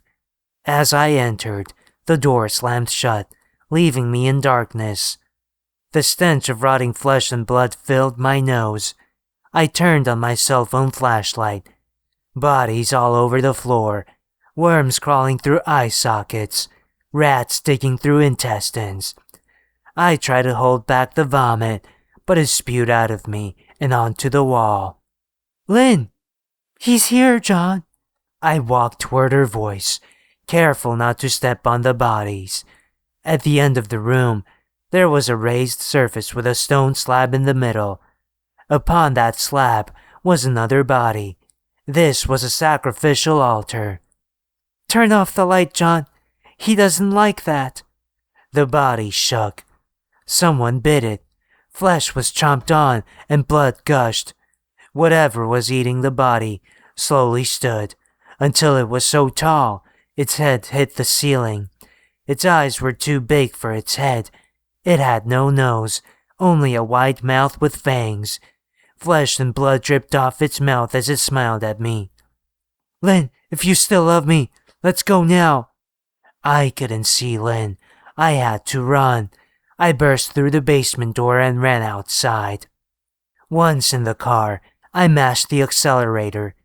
In that panic, I must have crashed into another car, because I woke up in a hospital bed with a concussion and broken bones. Juan, my emergency contact since my wife left, sat next to me. Maybe it was the concussion from the airbag smashing my head, but I felt slow again. Unclear and uncertain about what to say and what was even in my mind, Juan explained what happened. A few hours after I was taken to the hospital, the police responded to a call about that house. When they arrived, everyone in the house was dead. They had killed themselves as part of some ritual. Even worse, each body had been partially eaten, as if by an animal. I stayed in the hospital for several weeks, relying on Juan for updates on the investigation. The police would never find the IRC server, despite the information I gave them. The SD card and the prayer book didn't lead them anywhere. But the strangest part was how everyone in the house died. Their hearts just stopped without any trace of substances that could cause it, as if their souls had been whisked away into rapture. But their bodies had stayed, to be consumed by rats and worms and wild animals, as the police claimed. Only I knew the truth, though I didn't tell anyone, because I barely believed it myself. The most painful moment of my life was being wheeled to the hospital morgue to identify my wife's dead body. A dozen bodies lay on tables, missing half a face, or a thigh, or some stomach. Lynn lay there with a hole in her chest that had been sewed up. Her heart and lungs had been eaten. I squeezed her hand and cried. I said out loud, "Whoever's listening, I'll do anything. Just bring her back to me." I had a dream the night before I left the hospital. I was camping with my big brother and father in the forest. We were laughing and eating s'mores by a fire. Then my father started talking about the constellation Perseus. He showed us how to find the star Algol. If you think of Perseus as holding a severed head, Algol is always the brightest star on it. While my father got on his knees and recited the name of X, my brother whispered to me, "She tasted like cherries. One day, I'll taste you too."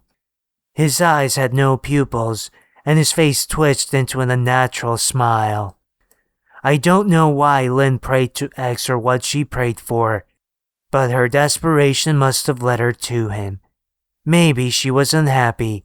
Maybe it was my fault.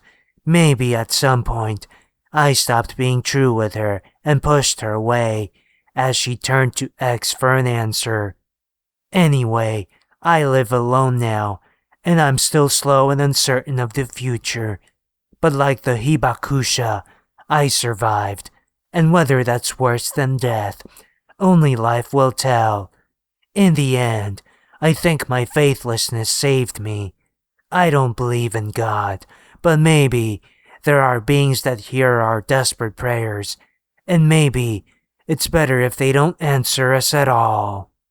If you are one of those people who think the government is hiding countless secrets from you and constantly covering things up, then you would be absolutely right. I'm one of the many people they hired to clean up their mistakes. I'm not entirely sure why they chose me. There really isn't much special about me, but perhaps that's exactly why they chose me. I was already a loner, and I'm not going to cure cancer or create the next weapon of mass destruction, so I'm easily disposable. They approached me one day after I finished working my shift at a fast food joint. I'm not sure I had much of a choice, but my life was so dull I was ready for any kind of change-up anyway. The men who came to my door didn't even tell me what I would be doing, simply that if I wanted to hate my country, to follow them. I didn't look back at once, and as strange as my life had gotten, I still don't regret it. The next year of my life would be grueling. I was put through some extreme physical and mental training. I learned about things that I thought only existed in movies. I'm not sure what would have happened to me if I had failed the training, but I can't imagine they would have just let me go back to my normal life. Not once did they mention what I was training for during that year. Not until I graduated. Upon getting the seal of approval from higher-ups, I was brought into a small room with black suits and finally informed of what I would be doing. My new job would be hunting down failed experiments and other oddities that the government had failed to contain. Not all jobs would be the same.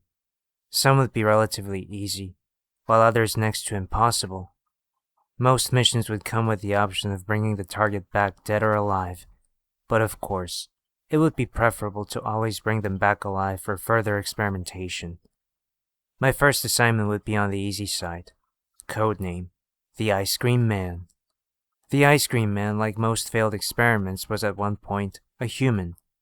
He still has the appearance of one, your typical ice cream truck driver, but he's essentially a robot, only concerned with doing his job. So, what's so special about the Ice Cream Man then? Well, I'm never told the why of the creatures I hunt, but I always put together my own ideas. The Ice Cream Man's truck is really the special part. The music that comes from the horns works as almost a human magnet. It entrances anyone within hearing distance to approach the truck. Once you approach the truck, you buy the ice cream. I've heard the ice cream tastes delicious, but of course you'll never know for sure, because the ice cream causes anyone who eats it to basically enter a fugue state. For the next 12 hours, after consuming the ice cream, you'll carry on your day as you normally do, but you'll remember nothing the next day. I'm sure you can see why this would be a valuable asset to the government. Unfortunately, the scientists put in charge of testing the Ice Cream Man underestimated him a bit. Before they knew it, they had woken up 12 hours later, wondering where their test subject had gone. I'm sure I was given this simple assignment as sort of a test. I was given a pair of enhanced noise blocking earplugs, and was sent on my way to the Ice Cream Man's last known location. He wasn't hard to find. I just had to follow the massive vehicles that had lined up to get their sweet treat. I allowed him to serve everyone in the area. It would make my job of taking him much easier if no one remembered it. After everyone had their ice cream, I lined up myself. He attempted to serve me, but instead I reached into the truck and injected him with a tranquilizer. He may only be a shell of a person now, but he's not immune to good old-fashioned medication. I tied him up and hitched his truck to my vehicle. I dropped him off at the nearest government facility and awaited my next target. As I said, this would be one of the easier assignments. My next wouldn't be quite so simple. Codename: the Rippler. Unlike the Ice Cream Man, the Rippler was still mostly human. He hadn't lost his emotions or become a mindless zombie, and perhaps that was the problem. Through intense experimentation, the Rippler had gained the ability to create an intense concentrated earthquake. He had collapsed the facility he was being stored in. The main concern with the Rippler was his danger to others around him. If he used his ability in a heavily populated area, countless lives could be lost. This was one of the few cases I've been advised to not bring the target back alive. Once again, I feel as though this assignment was a test, just a different kind of test. The government wanted to see if I would kill for them without hesitation, and it's possible if I did, then there would truly be no escape for me. That was fine though. I had no intentions of leaving. The Rippler was a bit more difficult to find, mostly because he wasn't trying to attract the attention of everyone around him. But if the government wants you, they'll find you. He had relocated to a small town, changed his name, his face, everything in an attempt to escape. I almost felt bad for the guy. I doubt he had volunteered himself to be a guinea pig for the government, and now all he wanted was normal life. Once I found the town he was staying in, I made sure to keep my distance. Didn't want him going nuclear on me. I confirmed he was indeed my target by collecting some DNA samples from his trash. Now all that was left was to take him down. I didn't want to kill him, but I didn't have a lot of options. The scientists who had created him were still unsure of the extent of his powers, and his ability to control them.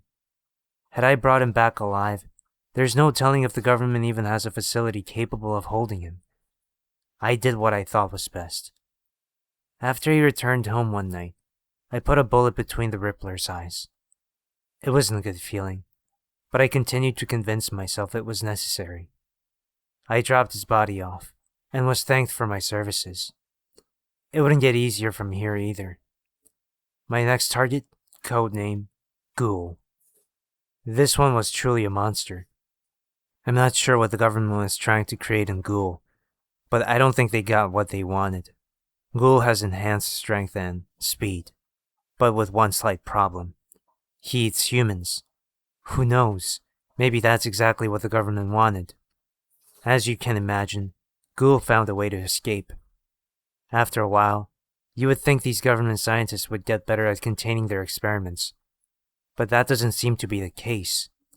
This mission might not have been so bad, but I was given strict orders that Ghoul was to be brought back alive.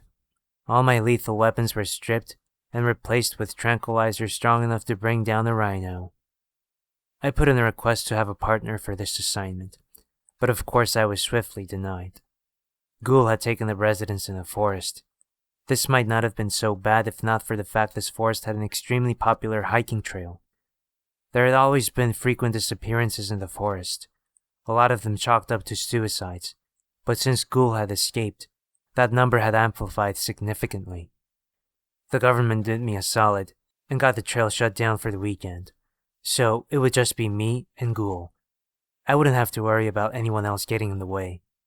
I've always wanted to go on a hiking date, but this wasn't quite what I had pictured. I set out into the forest looking for signs of his nest. I had made sure not to shower all week in preparation.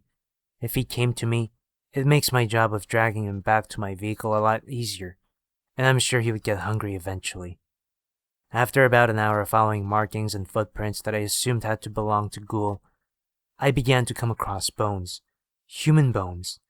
So, I was getting closer. I followed the path for a few more minutes before I began to hear noises. Looks like my date had arrived. I heard tree branches shaking as he drew nearer. After only a few moments, he was standing on a large tree right in front of me. He looked down on me, studying me. He really wasn't that big. Maybe 5'6" with an average frame, but looks can be deceiving. His skin was a sickly yellow, and his hair had begun to recede as if he was an old man, but he was clearly much younger. His eyes were pure white, no longer containing anything else. After a brief stare down, he jumped. There was a good 50 feet between us, so I thought I would have a few seconds to ready myself, but I was strong. As if he was a video game character, he soared from the tree and landed directly on top of me. I had just enough time to pull out a tranquilizer and shove it into his side, but it wasn't enough. Despite the strength of the tranquilizer, he seemed relatively unaffected. He shrugged it off and proceeded to take a chunk of flesh out of my shoulder. I lay helpless as he began to chew my flesh. I knew it wouldn't be long before he went back for seconds. I struggled to pull out another tranquilizer. I managed to pull another one out right before he began to lunge in for another bite.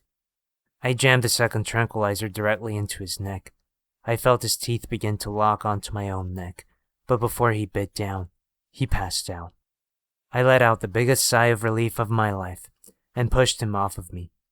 I placed the special restraints I had been given for him on, making sure the muzzle I was given for him was extra tight. I wasn't sure how long the tranquilizers would last, but hopefully long enough for me to deliver this monster.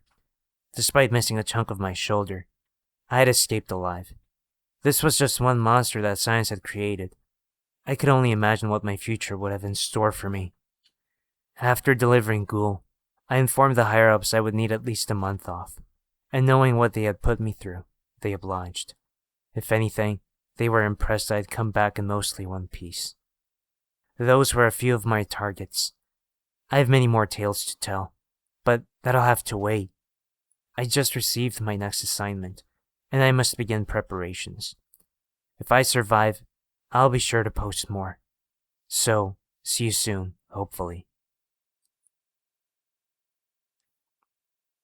I'm back, and in one piece this time. Before I talk about one of my targets, I'm going to address a few concerns from my last post. A lot of you were concerned with my bite I suffered from Ghoul. As far as I know, I haven't contracted anything. I was told whatever they did to him shouldn't be contagious, but I made them run tests regardless, all of which came up negative. They did give me some special pills, but I was told these were to help speed up the recovery of my shoulder. It wouldn't surprise me if they were hiding something from me. I just hope that if I do start craving human flesh, I would still have enough mental fortitude to pull up trigger one last time. Another thing I wanted to address is who I work for. I only ever refer to my boss as the government, and that is simply because I have no clue what branch this is. It's possible this isn't the government at all, but I doubt that. It's far too ingrained to not be. It could be the CIA, but I'm not certain. The only questions I ask are the ones that'll hopefully keep me alive longer. Now, let's talk about a few more of my assignments. After my month-long break, recovery from Ghoul, I was given an easier assignment to ease my way back into things. Codename, Romeo. Romeo was made to be a charmer, and that he was. He was a true Adonis in every sense of the word. Romeo makes the statue of David look ugly in comparison. From what I can tell, he was designed to charm women, foreign diplomats probably, but instead he charms anyone and everyone, which is how he was able to charm his way out of his holding cell. Romeo isn't really a danger to anyone though, except perhaps himself should he find himself at the hands of an angry spouse, but I'm sure he could get himself out of that one too. Finding Romeo was easy, but the hard part would be extracting him. He was always surrounded by a crowd, almost like a cult. If there was a high-class party, Romeo would be there, and he would never return to his room with less than 10 people following him. I would need a good plan to separate him from his entourage. I decided to attend one of his parties, just so I could get a better scope on the situation. It was crucial that I find any openings he might have. What I didn't expect, though, was for Romeo to approach me. Good evening, monsieur. I do not believe we have met before. I am Romeo, and you? Monsieur? Was that French? I think I almost threw up in my mouth a bit. I could guess I should have expected this, though. He has quite the ego, after all. It was good to see his charm wasn't working on me, though. I'm not entirely sure why, but I think it may have something to do with my disgust at just how perfect he is. Oh, I'm, James. I'm kinda new here.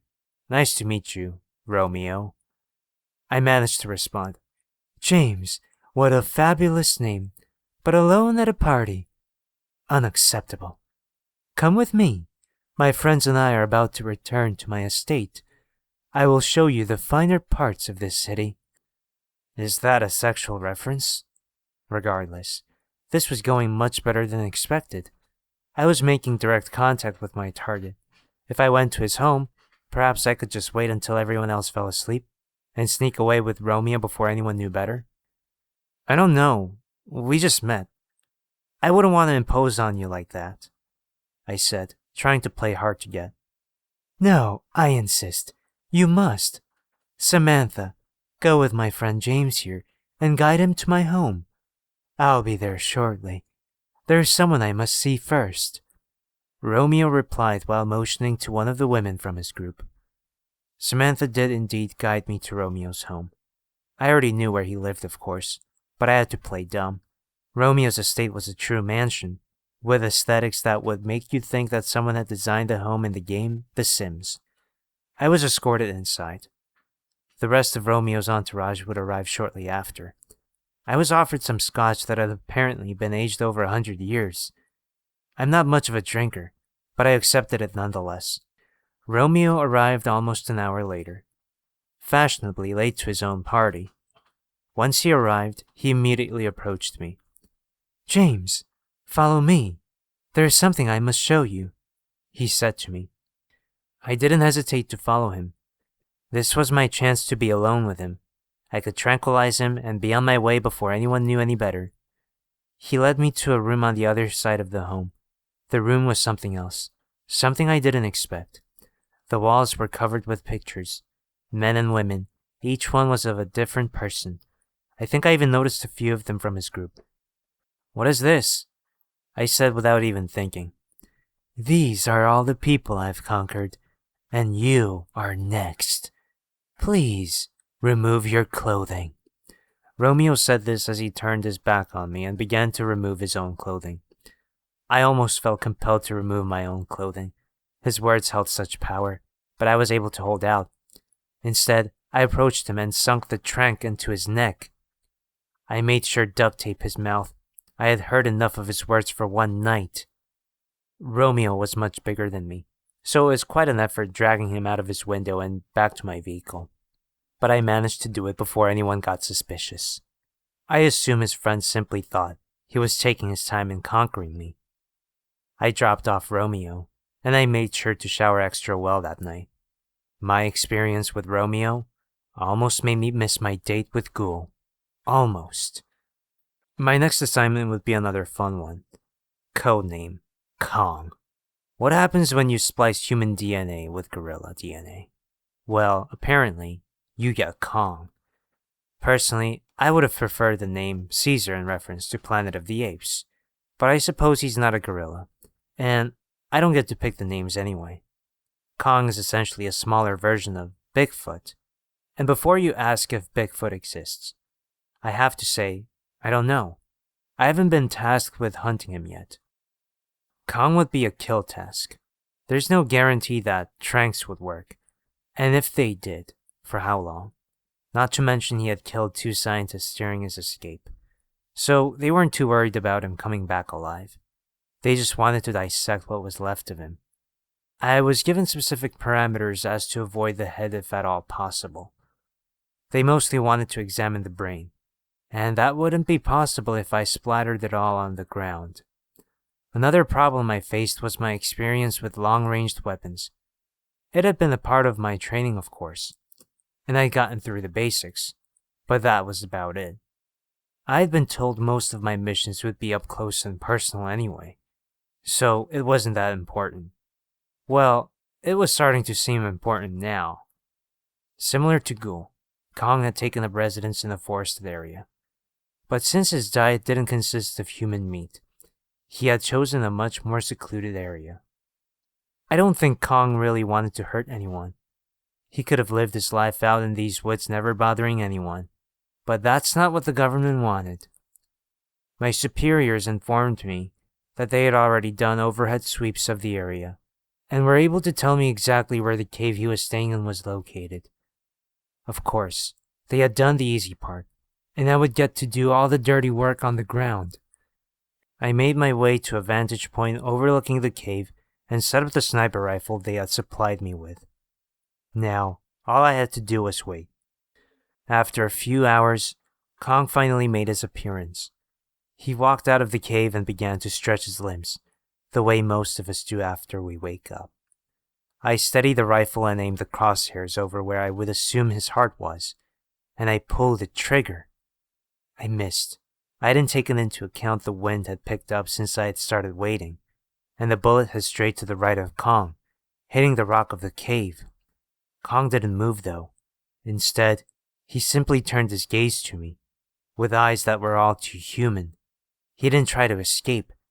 He knew I would come eventually, and if it wasn't me, it would be someone else. Kong had accepted his fate. I had killed the Rippler, of course, but that was different. I had done that while he was asleep. I didn't have to see the look in his eyes before he died. I almost wished Kong had been a monster like Ghoul. That way, I wouldn't have to feel bad about putting him down. With a slight hesitation, I reloaded my gun. I took aim accounting for the wind now, and I fired once again. Bullseye! Kong went down instantly. I made my way over to confirm he was dead, and luckily, he was. He wouldn't have to suffer anymore. Kong weighed far too much for me to drag back on my own. Instead, I set off a flare I'd been given for this moment, and waited for the air team to collect him. Sitting next to Kong's lifeless body really made me begin to question my line of work. I had never felt so disgusted in my life. I had never felt so disgusted in myself, but I knew there was no way out for me. I'm already in far too deep. Perhaps the government has created another monster in me, and someday they'll have to put me down too. But for now, I'm still doing their dirty work. If you'll excuse me, writing about Kong has really brought my mood down. I'll be back, and I'll be sure to include one of my more exciting assignments next time. But I think I need to lie down for a bit. Until next time. I'm back, and with me I bring a few more of my assignments. I'm not sure how much time I have, so I'll jump right into it. First up, codename Dahlia. Dahlia is, well, a doll.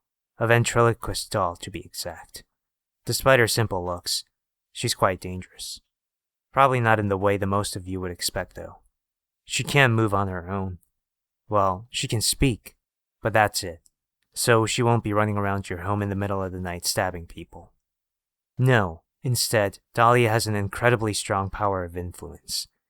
One look into her eyes, and she'll have complete control of you. It's a bit ironic, really. A ventriloquist doll making humans her puppets. In my briefing, I was told Dahlia is essentially the definition of sadistic. She enjoys making her victims inflict as much pain as possible, before eventually disposing of them. I'm not sure if demons are real, but if they are, I'm sure that's what is trapped in that doll. Dahlia was believed to be staying with a family of 4. She had been taken there by a scientist who had fallen under her control. She had only been gone about a week, but there's no telling what she could have gotten up to in that time. The scientist who had taken her had returned to her workplace a day later and attempted to murder her co-workers, but was quickly taken care of. I made my way to the family's home, hoping to be surprised by what I saw. Let's just say I got my wish, but not in the way I'd hoped. I knocked on the front door. After a few minutes of no response, I turned the handle to find the door was unlocked. I wish I hadn't. The moment I stepped into the home, I was hit with a putrid smell, one that I know means death. The walls were coated in blood. Some of it was dried. Some was fresh and still slowly dripping down. I found the family together in the living room. The mother and 2 children were sat in a small triangle. They were already dead and rotting. Their stomachs had been cut open, with their entrails hanging out. They had been posed in a way to make it look as if they were eating their own organs. In the center of that triangle was the father, hanging from the ceiling. He had scratches and cuts all across him, but that was nothing compared to what had happened to his family.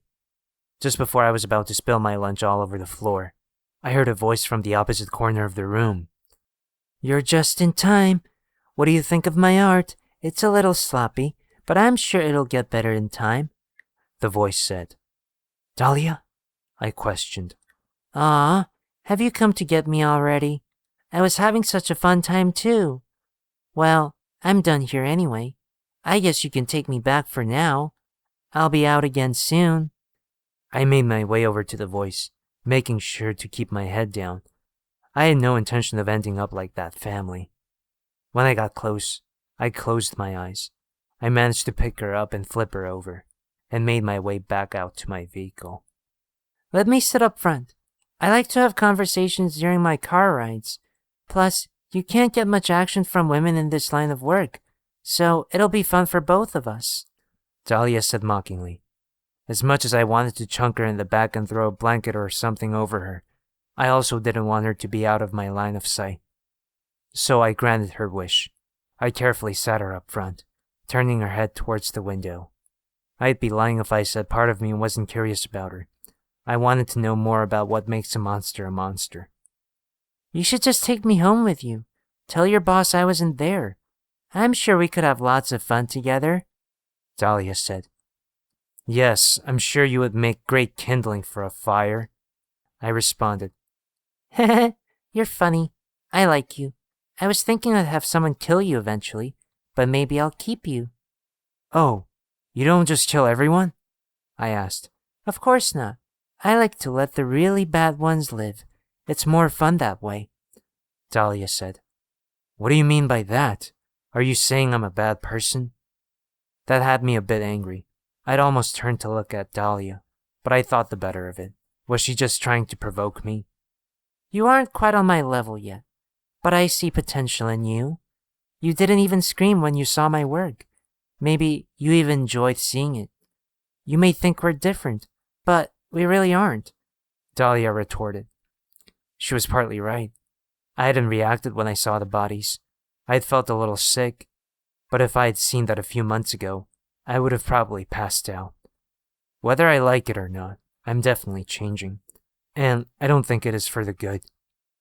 What are you? I finally asked after a few minutes of silence. Look into my eyes and I'll tell you. Nice try. I may be stupid, but I'm not that stupid, I responded, almost bursting out into laughter. What are you afraid of? Do you think you would see yourself if you looked into my eyes? That's enough. One more word, and I'm Googling where the nearest wood chipper is. Those were the last words I spoke on our little road trip together. I dropped off Dahlia and informed them about the mess at the house. They said they would send someone to clean it up. I was hoping they would give me a break after what I'd seen, but I wouldn't be so lucky. As soon as I turned in Dahlia, they told me they already had a new assignment ready for me. That would be codename Jack. Grandiose name, I know. This was probably the oddest assignment I had received yet, though. Jack was, from what I could tell, entirely human.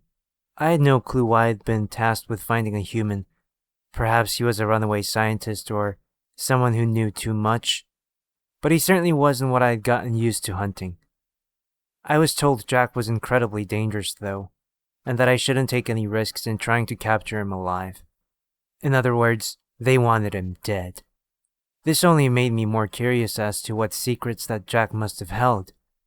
Jack was constantly on the move, so it wasn't easy to find him, but my training had paid off, and I was eventually able to track him down. I watched him for a few. He didn't seem dangerous to me. Suspicious and cautious, yes, but not dangerous. One night, he stepped out of his hotel room to go get his food. So I decided to let myself in. Jack and I needed to have a talk.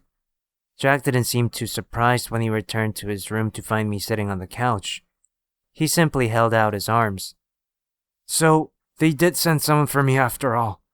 Well, go ahead and do what you have to do. I won't fight it, he said. Sit down, Jack. I just want to talk. Jack raised an eyebrow at this. A curious one, huh? You know what they say about curiosity, right? I rolled my eyes, and once again motioned for Jack to sit down. Who are you, Jack? And why did they send me after you? You don't know? I'm you. Or at least I used to be. They tell us where to go, who to kill, who to bring back alive, and we do it. No questions asked. I can't handle it anymore, though. So here I am. And here you are, Jack explained. This took me back for a second. I had known he had to have some connection to my agency, but I had never considered he had been in the same position as me. So, there really was no way out. Other than death, that is. I walked across the room, pulled out my gun, and I killed Jack. I had the answers I came here for. Perhaps Dahlia was right. We aren't so different after all. I returned with Jack's body. I wasn't asked to give my usual debriefing. Instead, I was just given a simple nod, and told to go home and wait for my next assignment. I wonder if this was another test.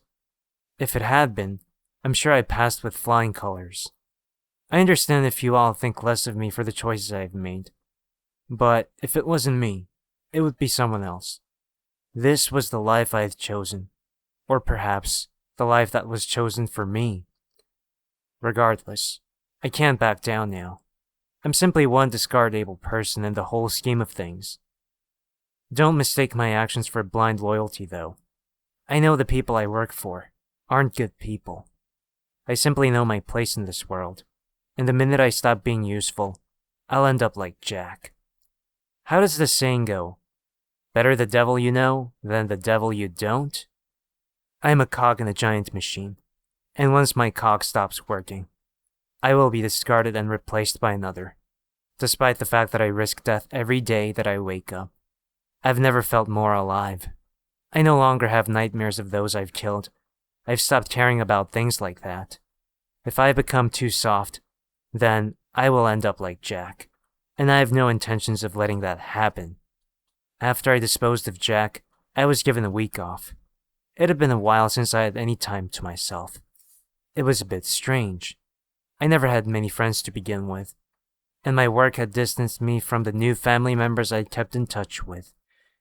This week off made me realize just how empty my life had become. Was this what they wanted?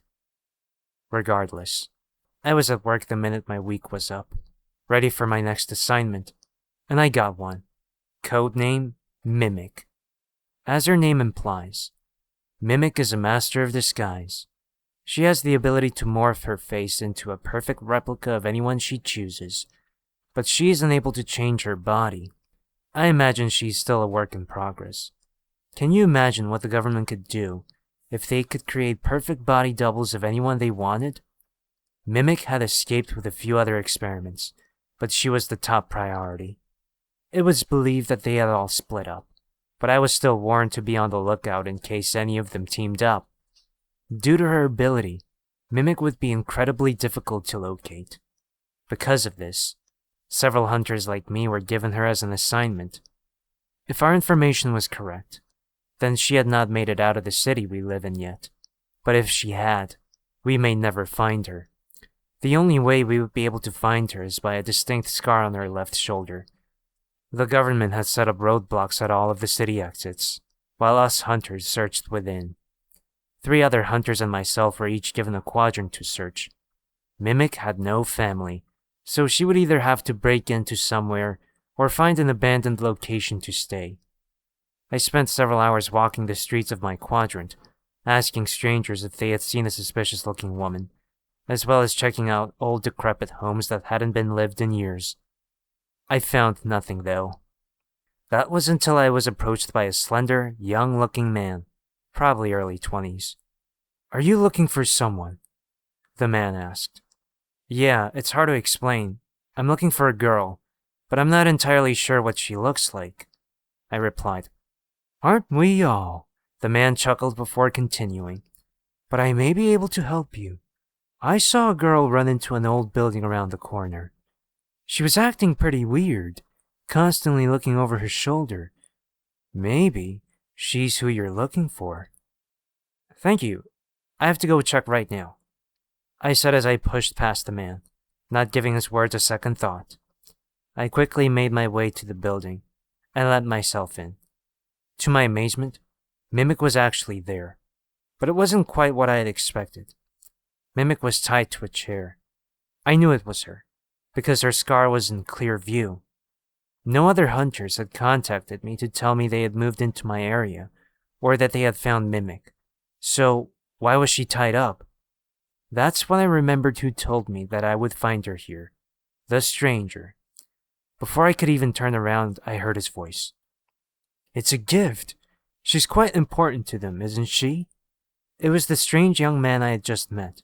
But he wasn't behind me. No, he was in front of me, near Mimic. How had he gotten in front of me? I'd almost sprinted over here. "Who are you?" I asked. "That's not important right now. Aren't you gonna thank me? Oh wait, that's not important either. The real reason I'm here is to deliver a message to you," the man said. "A message? From who?" I was truly perplexed. As I said earlier, I make contact with almost no one. "Don't look so confused, friend. It's from your girlfriend. Have you already forgotten her? Dahlia would be so upset to hear that," the man mockingly replied. I immediately cut him off. "Dahlia's not my girlfriend. Dahlia's a demonic doll that I want nothing to do with, unless it involves a large fire." I was almost shouting. The man laughed before responding. "Ha ha ha. She said you would say something like that. Regardless, she just wants you to know that she's coming to pick you up soon, and that she really misses you. Now, if you'll excuse me." The man turned and began to walk away. "Where do you think you're going?" I said as I pulled out my tranq gun and aimed it at him. He didn't respond, nor did he stop walking, so I fired. My aim was dead on. Well, it would have been, but the dart passed right through the man as if he wasn't even there. He continued walking straight up to a wall, and proceeded to walk through. What the hell just happened? A man appears out of nowhere and leads me to Mimic, and then he tells me that Dahlia is coming for me? To top it off, there's obviously something going on with the man too, seeing as how he knew Dahlia, but also the fact that objects passed directly through his body. Was he under her control? I didn't know what was going on at all, but I still had a job to do, and my target was right in front of me. I let the other hunters know that I had found the target, and that I was taking her back. That's what I did. I brought Mimic back to my bosses. I was almost expecting some sort of praise, but I knew that would be unlikely despite her value. I would be surprised once again when I made it back to the holding facility, though. The whole place was in complete lockdown. Well, whatever was able to be locked down. Half of the building had been blown off. The facility was located outside of town in a secluded area for obvious reasons. So I knew no innocent people had died, but I did see the corpses of many scientists and guards strewn around the area. I know some of them have families, but these people weren't exactly angels. I managed to find one of my superiors, who was able to briefly fill me in on the situation. While our forces had been thinned looking for Mimic, a group had attacked the facility. It's obvious they were looking for a particular experiment, but it's unsure exactly who they were after this point. Around 20 of the 50 experiments held in this facility had escaped. I tried asking which of the experiments escaped, but I was told that was confidential. They simply told me to leave Mimic with them, and to go home and wait for them to sort this out. I would be busy soon. Part of me already knows at least one of the experiments who escaped. Was she the target? I think it's a big possibility. I was already told she was coming for me. I'm not sure what's about to happen, but it can't be good. It had been a few days since the attack on the facility. I was temporarily sent home while the government sorted out the mess. With half of the building blown off, it wouldn't do much good to start hunting down the experiments before we had a place to store them. We'd find them eventually anyway. I was able to sleep for about 4 hours before my phone rang. It was time to hunt down the escapees. Myself and the 3 other hunters that had helped look for Mimic were all called in. We were given a short list of the experiments that had escaped. To my dismay, Dahlia was in fact on the list. She couldn't move on her own, so it was clear she was with another one of the experiments. Which one, though? I had no clue. I tried flipping through the pages to see if the man I had seen with Mimic was on the list, but he wasn't. We were able to find about half of the 20 escapees within the first day. Some of the experiments just stand out a bit too much, and with no one to help them on the outside, they're just sitting ducks. There were still 11 at large, though. Dahlia, of course, among those. I kept hoping every time we found a new lead that they would be the one carrying Dahlia, but unfortunately, that was not the case. After doing a quick sweep of the nearby city with no new results, we were all sent home to rest. The government would go through cameras and contact us if they found anything. They were also calling in reinforcements after the attack, trying to find out who orchestrated it. There was absolutely no way I was going home with a killer doll stalking me, though. Instead, I made sure that I wasn't being followed. I parked my car on a random street and found a small motel. It was a creepy rundown place, but that oddly made me feel safer. I slept with my lethal gun in hand and my tranq gun nearby. I knew I wouldn't be able to sleep much, but it would only be worse for me if Dahlia did come, and I was too exhausted to fight back. The night went by with no incidences, though. I was called early in the morning once again. It turns out 2 experiments had been spotted together. They had stolen the car and were en route to leave the city. The people back at the facility would slow them down as much as possible with stoplights. They wanted me and another one of the hunters to meet up and follow them. They could possibly lead us to more of the escaped. I was able to quickly meet up with one of the hunters from before. He was probably mid-30s, so he had probably been doing this much longer than I had. Luckily, we were able to catch sight of the stolen vehicle just before it left town. Despite knowing they had been slowed down, it seemed too easy. The car began taking back roads, and eventually pulled into an old cabin. Despite us being the only car behind it most of the time, it didn't seem to show any unusual behavior as to suggest it knew we were following it. The other hunters pulled over a short distance from the cabin, and he began to ready himself. I pulled out my phone. This was obviously a trap. I thought that maybe I could call backup, but the other hunter stopped me. Listen, kid, I've been at this a long time. I know this is probably a trap, but do you really think they're gonna send anyone to help us? We're on our own, and you can either help me or sit out here and wait. I'm going in. Well then, after you, I suppose. I replied coldly. I knew he was probably right, though. The government didn't care much about us. They'd probably have just scolded me and asked what I was waiting for, so I began to gear up as well. Death might be favorable compared to whatever Dahlia wanted to do with me. The other hunter and I exited the vehicle and made our way as sneakily as possible in daylight. Once we made it to the door, the hunter gave a countdown of 3 before throwing some sort of grenade through the front window. It exploded into gas, quickly filling the home. I couldn't help but wonder why I'd never gotten access to these grenades before. After the gas had mostly dispersed, we covered our noses with our shirts and went inside. We instantly found one of the experiments unconscious on the floor. If I remember correctly, her code name was Trauma. By touching someone, she could force them to see their worst nightmares. I guess since waterboarding is too inhumane, she must be the solution. The other hunter began to make his way over to her, and he began restraining her, while I watched his back. He was almost done, when everything went black. When I came to, I saw the other hunter was tied to a chair in front of me. He was still unconscious. I then looked down to see I was in the same situation. I was firmly tied down to a chair. Ah, you're finally awake, a male voice to my side said. I turned to look. It was the man from before, the one that had walked through the wall. He was also sat in a chair, but he wasn't tied up. I doubt any sort of bindings could hold him anyway. On his lap sat a doll. The doll had a hood pulled up just enough to cover its eyes. The man began to speak again. It's actually a bit funny. Last time we met, I gave you someone tied up in a chair, and now you yourself are tied up. What do you want? I replied, not in the mood for any games, not that I had much choice. I told you, Dahlia here was coming to pick you up, but instead, you came to see her yourself. How sweet of you, the man said. Did you really miss me that much? Dahlia finally spoke up. Can you just kill me already, or do whatever you're gonna do with me? I responded. I told you, I let the bad ones live, and you have been quite bad recently. Killing that poor man Jack, it was a bit fast, but I'm sure you still enjoyed it. Dahlia said, mocking me. I just did what I was told. He knew what he signed up for. Yes, he did. The rest of us are not so fortunate.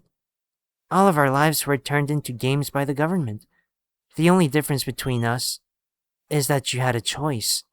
The rest of the experiments and myself never had the luxury of knowing what we were getting into. Dahlia said. So what? You want to overthrow the government? Expose them or something? I questioned. Dahlia began to laugh. Heavens, no. They're far too powerful for that. And there are too few of us to even think about challenging them. I simply don't care enough about something like that. No, I simply wanted you. What do you want from me? I may have done terrible things, but I'm still nothing like you. I replied. Maybe not yet, but you will be, soon enough. After she said this, 2 new people entered the room. They were both wearing lab coats. One held a syringe, and once he reached me, he plunged it into my arm, releasing the fluids. Once again, the world went black. I awoke again to find myself looking at 2 bodies. One was the other hunter, the other was mine. Both had a bullet hole in the head. How is this possible? Am I dead? Then, how am I still seeing this? I quickly looked down at myself, fearing the worst. I wasn't trapped in a doll. I still appear to be human. I touched my face and the rest of my body. I still felt solid, and I was still capable of picking things up. But why was my body seemingly dead on the floor? It's incredible, isn't it? It looks exactly like you, even down to the fingerprints. One of the experiment's abilities. The other one isn't a replica, though. He's quite dead, and done in with your gun, by the way. This came from the voice of the ghost-like man from before. What did you do to me? I asked. I knew they had to have done something to me. The man simply shrugged. Nothing. It seems as if your body rejected the serum they had planned for you. Rejected? Well, at least that was one thing to be happy about. Although, I was still stuck in the room with one of my captors, as well as a dead body and a replica of my own dead body. What now then? I asked, even though I wasn't sure I'd get a direct answer. Since the serum didn't work, Dahlia has one last plan for you. As he said this, the door once more opened. Dahlia was brought back into my room by trauma, this time with no hood. I was no longer tied up, but I knew there was still no way for me to escape yet, so I stood still as Trauma approached me with Dahlia in hand. Once Trauma stood directly in front of me, I crouched down and looked directly into Dahlia's eyes. I wouldn't fight fate. What I saw in those eyes was pure evil. I saw countless wars, murders, deaths, suicides. It seemed to be endless tragedy. I didn't lose control of myself, though. Instead, I quickly reached for the lighter that I had been hiding in my shoe ever since I knew Dahlia had escaped. I flicked it almost instantly, and held it to Dahlia's dress. She went up in a blaze. There was no stopping the fire. Trauma and the strange man desperately tried to stop it, but it was as if Dahlia had been soaked in gasoline. I took a second to smile, before sprinting out the door. I saw several people on my way out of the house, but none of them seemed concerned with me. They all were trying to get to the room with Dahlia. I knew the whole cabin would be alight soon, so I just needed to get out. Once I made it outside, I quickly ran to where the hunter's car had been parked. It was surprisingly still there. They hadn't moved it yet, but he still had the key. So, I smashed the window and hot-wired the car as quickly as possible, and I sped off. By the time I drove by, the fire in the cabin was massive. I almost hoped that all those inside would die. But they had all been under Dahlia's control. It's possible there were some good people among them. I let them, though, die instead, as I continued to move forward. I have been hiding out ever since that day. I know writing this only puts me in more danger, but the story needed to be put out there. It's almost guaranteed the government will read this, and perhaps they will send someone after me. But I don't care anymore. I won't be a puppet to anyone, not the government, and not a psychotic doll. I'm officially done hunting down the government's mistakes. I was 9 years old when Libby Powell was taken from her bedroom in the middle of the night. Her family lived across the street from us. That night, I was peering through the telescope my father had bought me a few weeks prior to stare at the night sky. Light pollution from the city made it hard to see the stars with the naked eye, but after 3 weeks of peering through the eyepiece, I had found a few constellations that were marked in the star chart that had come with the gift. I looked up from the eyepiece for a half a second and noticed a dark figure moving toward the side of Libby's house. It looked like an impossibly large man crawling all fours. I couldn't make out any features, but I watched as he reached his massive arm through her window and effortlessly punched through the glass and pulled her out in one fluid motion. Libby was kicking and screaming as I let out a shriek and shouted for my father. It was hard to make out what the man was doing as he pulled Libby into the darkness beside the house, but I could almost swear he was looking right at me. My father came into my room, and after calming me down enough to get a coherent answer, he called the police.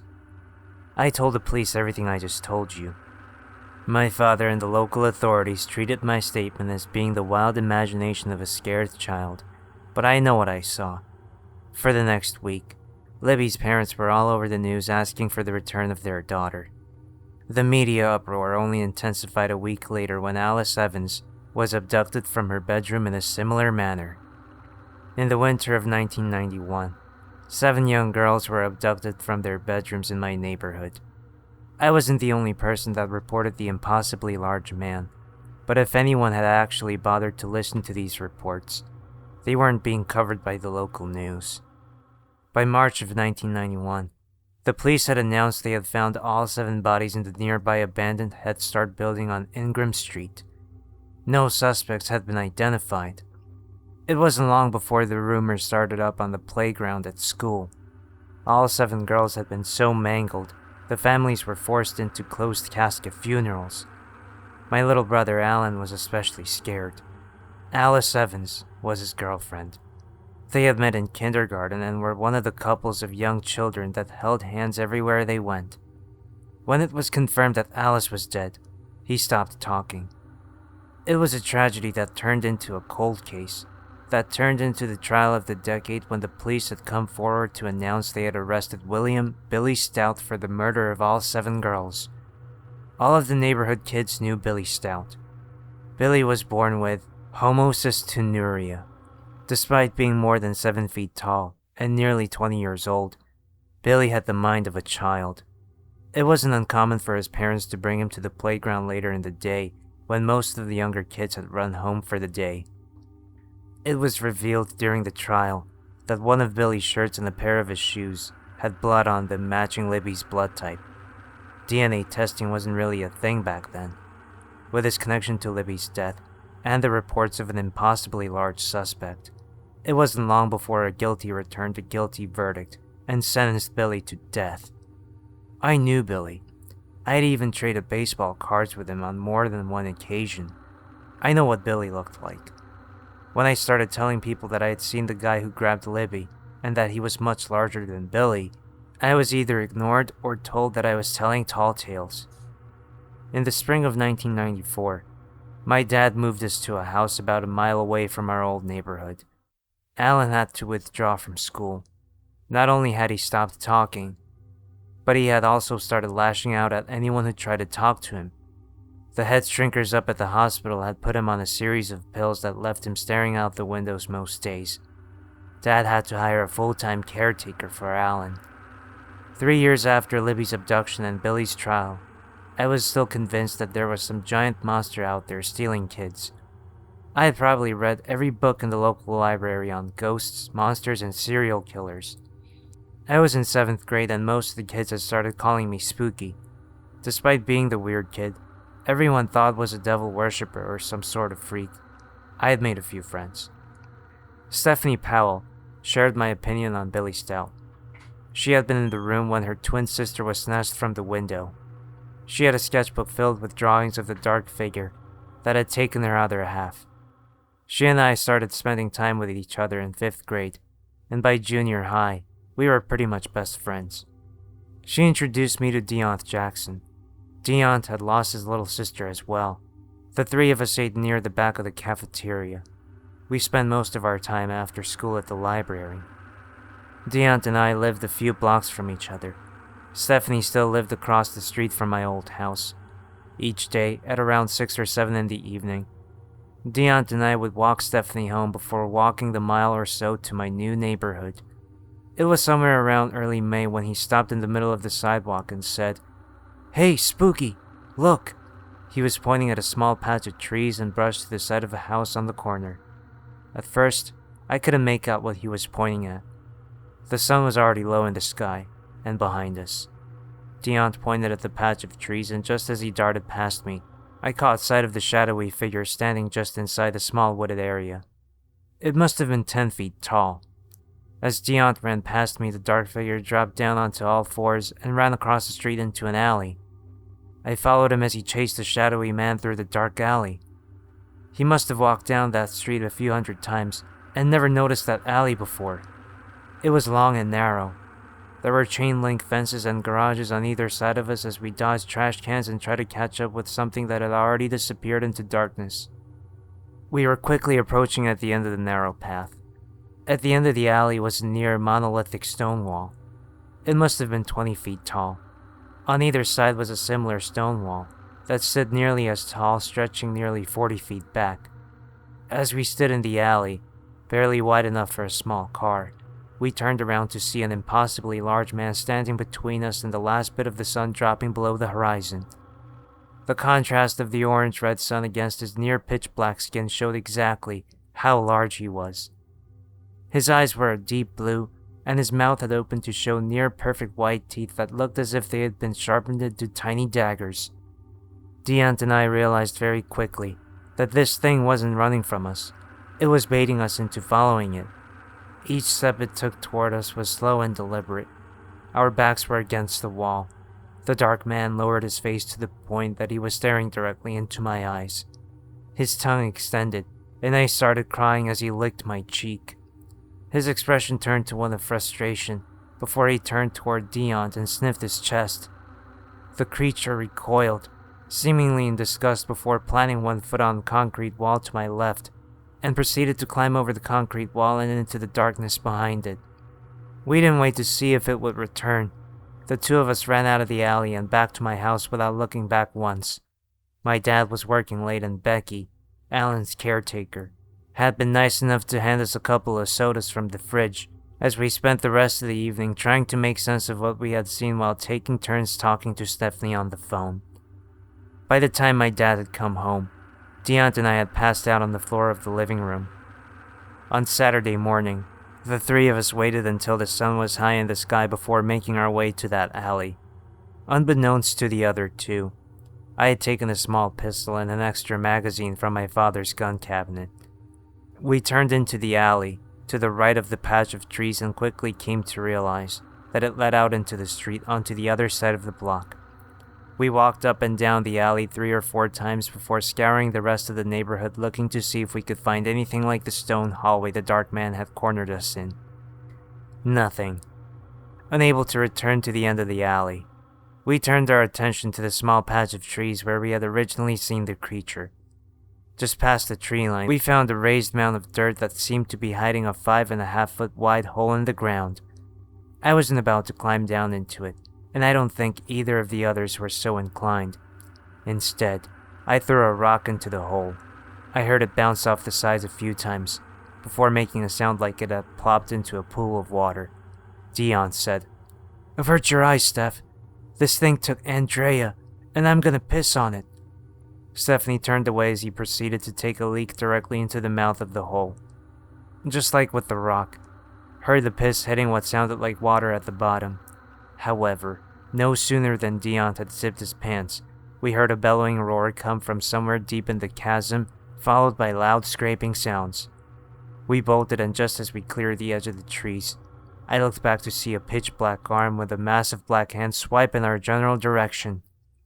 We had found its lair. You'd think that we'd have found a way to plug the hole or convince some adults to do something about it.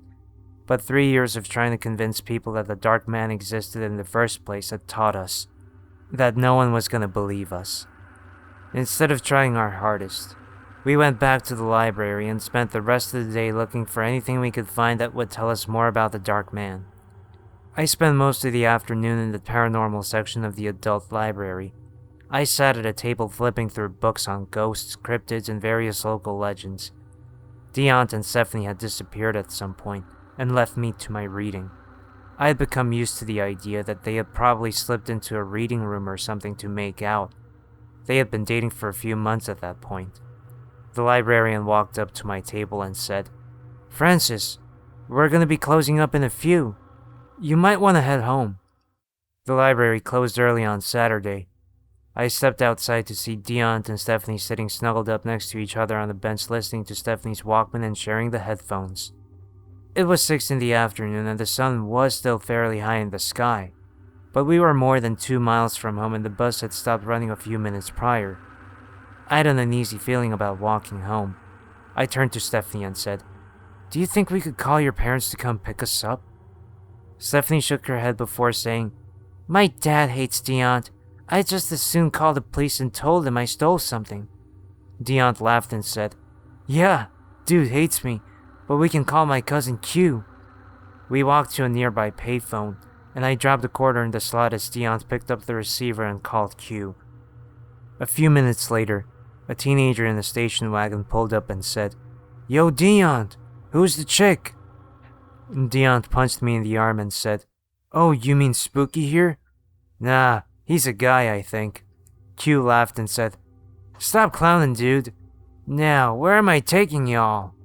I climbed into the front seat with Q and Deont climbed into the back with Stephanie. Q was Deont's older cousin. He lived with Deont and their grandmother not too far from my place. I reached into my bag to pull out my water bottle and Q tapped me on the shoulder, whispering, "Yo, kid, why are you packing heat?" I looked down in the bag and saw that the pistol was in plain view. I turned to Q and said, "Man, you don't want to know." We pulled into Q's driveway, and he turned around to say, "D, go introduce Gramps to your girl. I'm gonna talk with Spooky for a minute." "Alright, little man. Why are you running around with that pistol?" Q asked in a concerned tone. I stared out the window and replied, "Do you know why they call me Spooky?" Q replied, "Yeah, because you're always going about ghosts and shit." I laughed uncomfortably and said, "No, it's because I watched the thing that stole Dee's sister grab Libby Powell. It wasn't Billy Stout." Q's tone changed to one of anger and he raised his voice slightly and said, "Don't be putting any of that ghost story shit on Andrea. I hope that fucking retard burns in hell for what he did." I turned to Q and stared directly into his eyes and said, "The thing looks like a man, but his skin is as black as midnight, and he stands almost 10 feet tall. You think I'm fucking around? Ask Dion. He saw it too." Q visibly shuddered and said, "I can see why they call you Spooky." I continued, "We know where that thing is, and as soon as I see it again, I'm gonna shoot it. Don't tell D or Steph either. They don't know about my dad's gun, and I'm not telling them." Q pulled a cigarette from a pack in his shirt pocket and offered it to me, saying, "You smoke?" I lied and said, "Sure." He lit the cigarette and handed it to me before lighting one for himself. 13 years of living with an indoor smoker, and I didn't even cough when I first inhaled the cool methanol of the cigarette. By the second drag, I was already feeling kinda dizzy, but I liked it. I smoked the cigarette and stared out the windshield in silence as Q and I shared that moment. After nearly 5 minutes of silence, Q said, "You should talk to my Grams about that tall dark dude.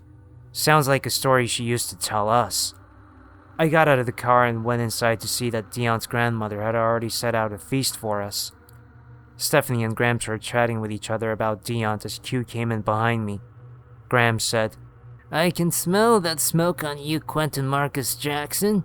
You better wash your hands before you touch this food." I joined him at the sink and washed my hands as well. I didn't want to risk getting on her bad side. Q pulled up a chair and Dion said grace as we all sat around the table. Stephanie had called her parents saying she was at my house. My dad probably wouldn't be home in time to notice I had stayed out late. We ate and talked over dinner until Grams told Q to take Stephanie home and sent Dion upstairs to shower and get ready for bed. I helped her clear the table as she said, "So, what were you and Q talking about outside? He looked like he had seen a ghost." I didn't answer. Grams put the last dish from the table up on the counter before saying, "Y'all shouldn't be running around this town at night. It's dangerous out there." I laughed and said, "You have no idea." Grams got a look on her face that was halfway between stern and afraid when she said, "Try me, kid." For the next hour, I told her about Libby, the dark man, the end of the alley that wasn't really there, and how we had found a hole it seemed to be hiding in. Grams didn't say much, but she also wasn't telling me I was crazy or making things up. It was nice to have an adult that was actually listening to me for once. As Grams sat there and listened, Dion came downstairs in his pajamas and posted up next to his grandmother. She turned to her grandson and said, "So y'all ran into him, huh?" Dion nodded and Grams reached into her purse and pulled out a small metal flask. After taking a swig, she coughed and said, "Y'all need to listen close. It might save your life. When I was about Q's age, everyone was upset about Russians dropping atom bombs. The folks up in the city council got the idea that they were going to build a tunnel that connected a bunch of fallout shelters under the city. That old Head Start building used to be an elementary school. One of the shelters was built right there in the basement. My husband Percy worked on the digging crew. He'd come home telling me stories about how they had tunneled from the elementary school all the way to the train depot over on the 3rd Avenue. Then one day, people stopped worrying about bombs and the city stopped working on the tunnel. Percy got a job with the city working on the roads. The shelters were still there. The tunnel was still open. People just didn't much care for it anymore. That is, of course, until they found all the bodies." Grams paused for a moment and continued. We had been telling the police for weeks that someone had been going around snatching up our kids. But back then, no one really cared what happened to a bunch of colored children. It was only when the mayor's daughter went missing that the police started looking into it. 3 more white kids went missing in a week, and one of the mothers described a tall black man running off into the elementary school. The police searched every inch of that building, and when they found nothing, they went down into the basement and found the door to the tunnel standing wide open. Less than an hour later, they were calling in every available officer. They had found 15 kids torn to shreds in the fallout shelter. Some of them looked like they had been there for months. One of them, the last girl to be taken, was still breathing when they found her. She pointed into the tunnel and let out a little whimper of a scream before passing away right then and there. Grams took another swig of her flask and coughed again before she adjusted herself in her seat and leaned forward. The police didn't waste any time rounding up every tall black man in the city looking for someone to pin the murders on. They eventually settled on Alton Park. Alton was kinda slow, but he was also the janitor at the school. His trial lasted less than a day and he was sentenced to hang. He was dead within the week. Beatrice Stone outside the courthouse screaming to anyone who would listen about how Alton was innocent. She screamed that he wasn't tall enough and how the man who took her daughter had skin as black as pitch. Not brown like me or Q. She spent the next few years in a sanitarium before her family finally brought her home.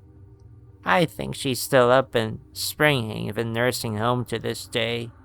She doesn't talk anymore. People say she just sits there and stares at the window. I was more than a little stunned by her story, but something wasn't sitting right with me. I paused for a moment after she finished and said, "How is this gonna save our lives?" Graham sighed and said, "I was getting to that, son." I gripped my backpack a little tighter as she said, "About 10 years later, some kids went missing. Once again, they were found in that elementary school. Once again, they pinned it on someone slow. We knew the cops weren't gonna help us, so when it came time for the winter about 10 years later, we all took shifts watching our kids. Q's mother was around 5 or 6 back then. Percy was sitting in the bedroom with our oldest son James taking turns staring out the window and holding the shotgun. Mabel, Q's mother, and her brother Ozzy were in bed when the creature came. Percy said it almost looked like a shadow at first. Jessie was holding the shotgun and fired directly into its chest. It let out a blood-curdling howl. Jessie and Mabel screamed and went to the floor. The creature reached in and grabbed James by the arm and threw him into the wall hard enough to knock him out cold. Percy went for the gun and was already bringing it up when I reached in and grabbed Jessie. Mabel was sitting there on the floor when the damned thing poked its head down and sniffed her before turning and looking at Jessie. He reached for him just in time for Percy to reload the shotgun and fire a spray of buckshot directly into the thing's face. It howled as it jumped out of the window and into the night. Grams took the flask and passed it to Dion, saying, "Drink up, son. You too, Francis." Dion took a swig and gagged before passing it to me. I took a sip and felt it burning as it slid down my throat. Grams took her flask back and said, "Jesse was the sweetest little boy you'd ever met. Mabel was a little troublemaker, though. After talking to Ethel Pearson at church, we heard how her twin girls were sleeping in the same bed when it took one and left the other. She cursed under her breath and said that she watched it look away from the surviving girl in disgust. Apparently, the leftover girl had just been caught stealing from her mother's purse that day." Dion interrupted and said, "It only takes the good kids, right?" Grams patted Dion on the head and said, "That's my smart boy. Now, don't go and set a church on fire or anything, but make sure you do at least one thing every day that would get you in trouble if you get caught." I skipped church the next day and walked up to Springhaven. After showing the nurse at the front desk my Bible and claiming that I'd come up to minister to the elderly, She let me in with a smile. Grams had said the woman's name was Beatrice Stone. I walked the hallways for a bit, stopping in a few rooms to talk about Jesus, so as not to raise any suspicion before seeing the name B. Stone outside of a room and finding an elderly woman sitting in a chair staring out the window.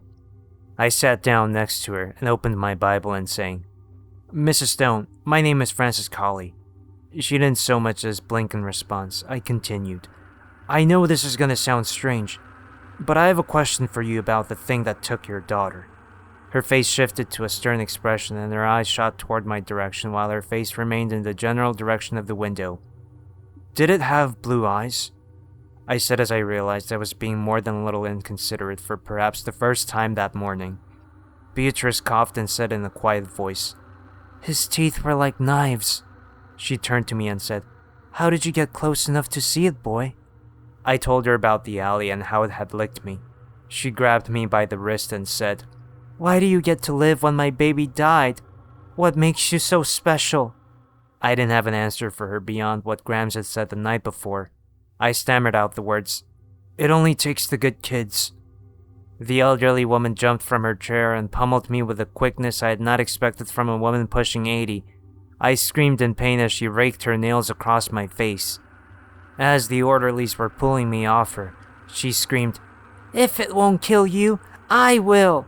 I had to call my dad up to the nursing home and fed him a line about how I was evangelizing to the sick and elderly when the woman attacked me. I showed up at school the next day with stitches on my forehead and cheek.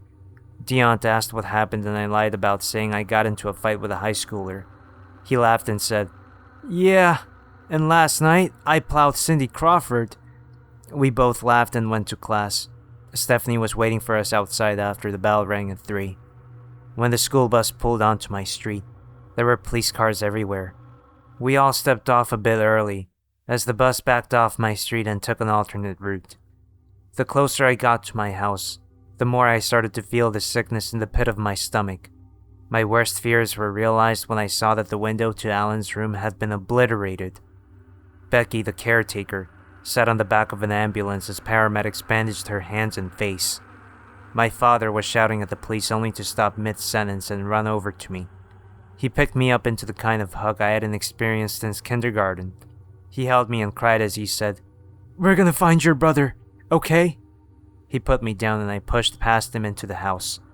No one seemed all that interested in my room and I dumped the books out of my backpack before stuffing with road flares, a flashlight, the gun I had stolen from Dad's safe, and some extra batteries. I stormed outside and marched up to the nearest cop saying, "You know damn well my brother is gonna end up in that fucking preschool. Just grab some men and go down there already." The officer shot me an annoyed look and said, "You should watch your language, kid." I looked up at him and said, "Fuck you. If you aren't gonna do anything to save Alan, then I will." He turned back to his colleagues and I started off down the road as Deont and Stephanie followed me asking where I was going. It didn't eat the bad kids.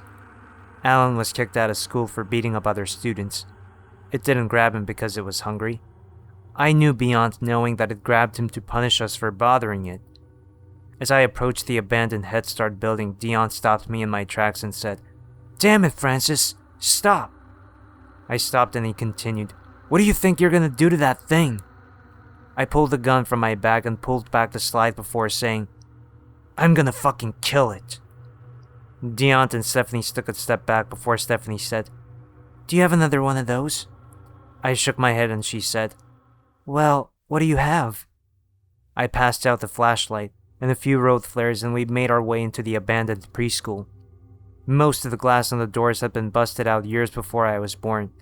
The city had boarded the place up, but there was a small window that still had glass and that's where we broke in. Once we were inside, the smell hit us immediately. The whole building smelled like raw sewage. Stephanie coughed and said, "We should probably follow the smell." I nodded and in a few minutes, we found a doorway leading down into what looked like a basement. Stephanie turned on the flashlight and I took point as we moved down the stairs. We walked across the basement and toward the open hole in the wall that led to the tunnel. A heavy iron door lay rusted on the ground directly across from us. I could hear a quiet whimpering from inside. We rushed inside and that's when the flashlight caught Alan's leg just above us. The thing had impaled him on a piece of rebar that had been bent down from the crumbling concrete ceiling. Alan whimpered some more as if he hadn't even noticed us. Deonth dropped a road flare in the tunnel behind us. It gave off a hiss before giving us a bit more light to work with. Alan was too high up for any of us to pull him down. I turned to Stephanie and said, "Run upstairs and get help." She nodded and turned to go when we saw it. The creature stood in the red light of the flare. It was covered in slimy liquid and had to crouch in the tunnel. It leaned on its long arms and smiled as it stared directly at me. Deonth popped another road flare and held it in front of him as I pulled a pistol and proceeded to empty the magazine into its torso. I immediately realized my mistake. None of us had brought earplugs, and the deafening sound of the gunshots left us disoriented and unable to hear each other. The creature shook off the bullets and grabbed Stephanie by the face with its massive hand. Before I could load the next magazine into the gun, I was hit by the creature as it used Stephanie as a flail and knocked me to the ground. Deonth pushed the flare into creature's arm, and it recoiled in pain before closing its hand into a fist and punching him so hard that his head looked like it had been crushed with a sledgehammer. With one friend dead at my feet, and another being used as a weapon to pummel me into the ground, I had all but resigned myself to the fact that I was gonna die. As I laid there broken, the creature laughed and said, "There's no such thing as heroes, kid," in a voice that sounded like someone was playing a recording of James Earl Jones through a speaker made of gravel. It held on to Stephanie as it moved deeper into the tunnel, laughing the whole time. I couldn't move. My arms and legs were useless. Slowly but surely, the road flare burned out. I lay there watching Alan whimper until the flashlight started to dim. As the last of the light left the crumbling fallout shelter, I noticed that my little brother had gone completely still. Left alone in the darkness, I eventually passed out. My father says that the police found me and Alan after about a day of searching. I woke up in the hospital in a full body cast. They never found Stephanie. Deon's body was laid to rest a few days later. I wasn't able to make it to the funeral. It wasn't long before the city filled the tunnel with concrete. I have no idea if the Dark Man was inside, but given that kids still go missing in that town every 10 or so years, I'm gonna assume it found a new place to set up shop. After I was well enough to walk on my own, my dad took a job in a neighboring state and we moved. I'm pushing 40 these days, and I have a few kids of my own. It might sound strange, but as soon as they were old enough to know the difference between right and wrong, I encouraged them to do bad things every now and then. It might not make me the best parent in the world, but then again, nothing has ever tried to snatch them up. It only eats the good kids, but it has no problem killing the bad ones. I still have no idea why it left me alive.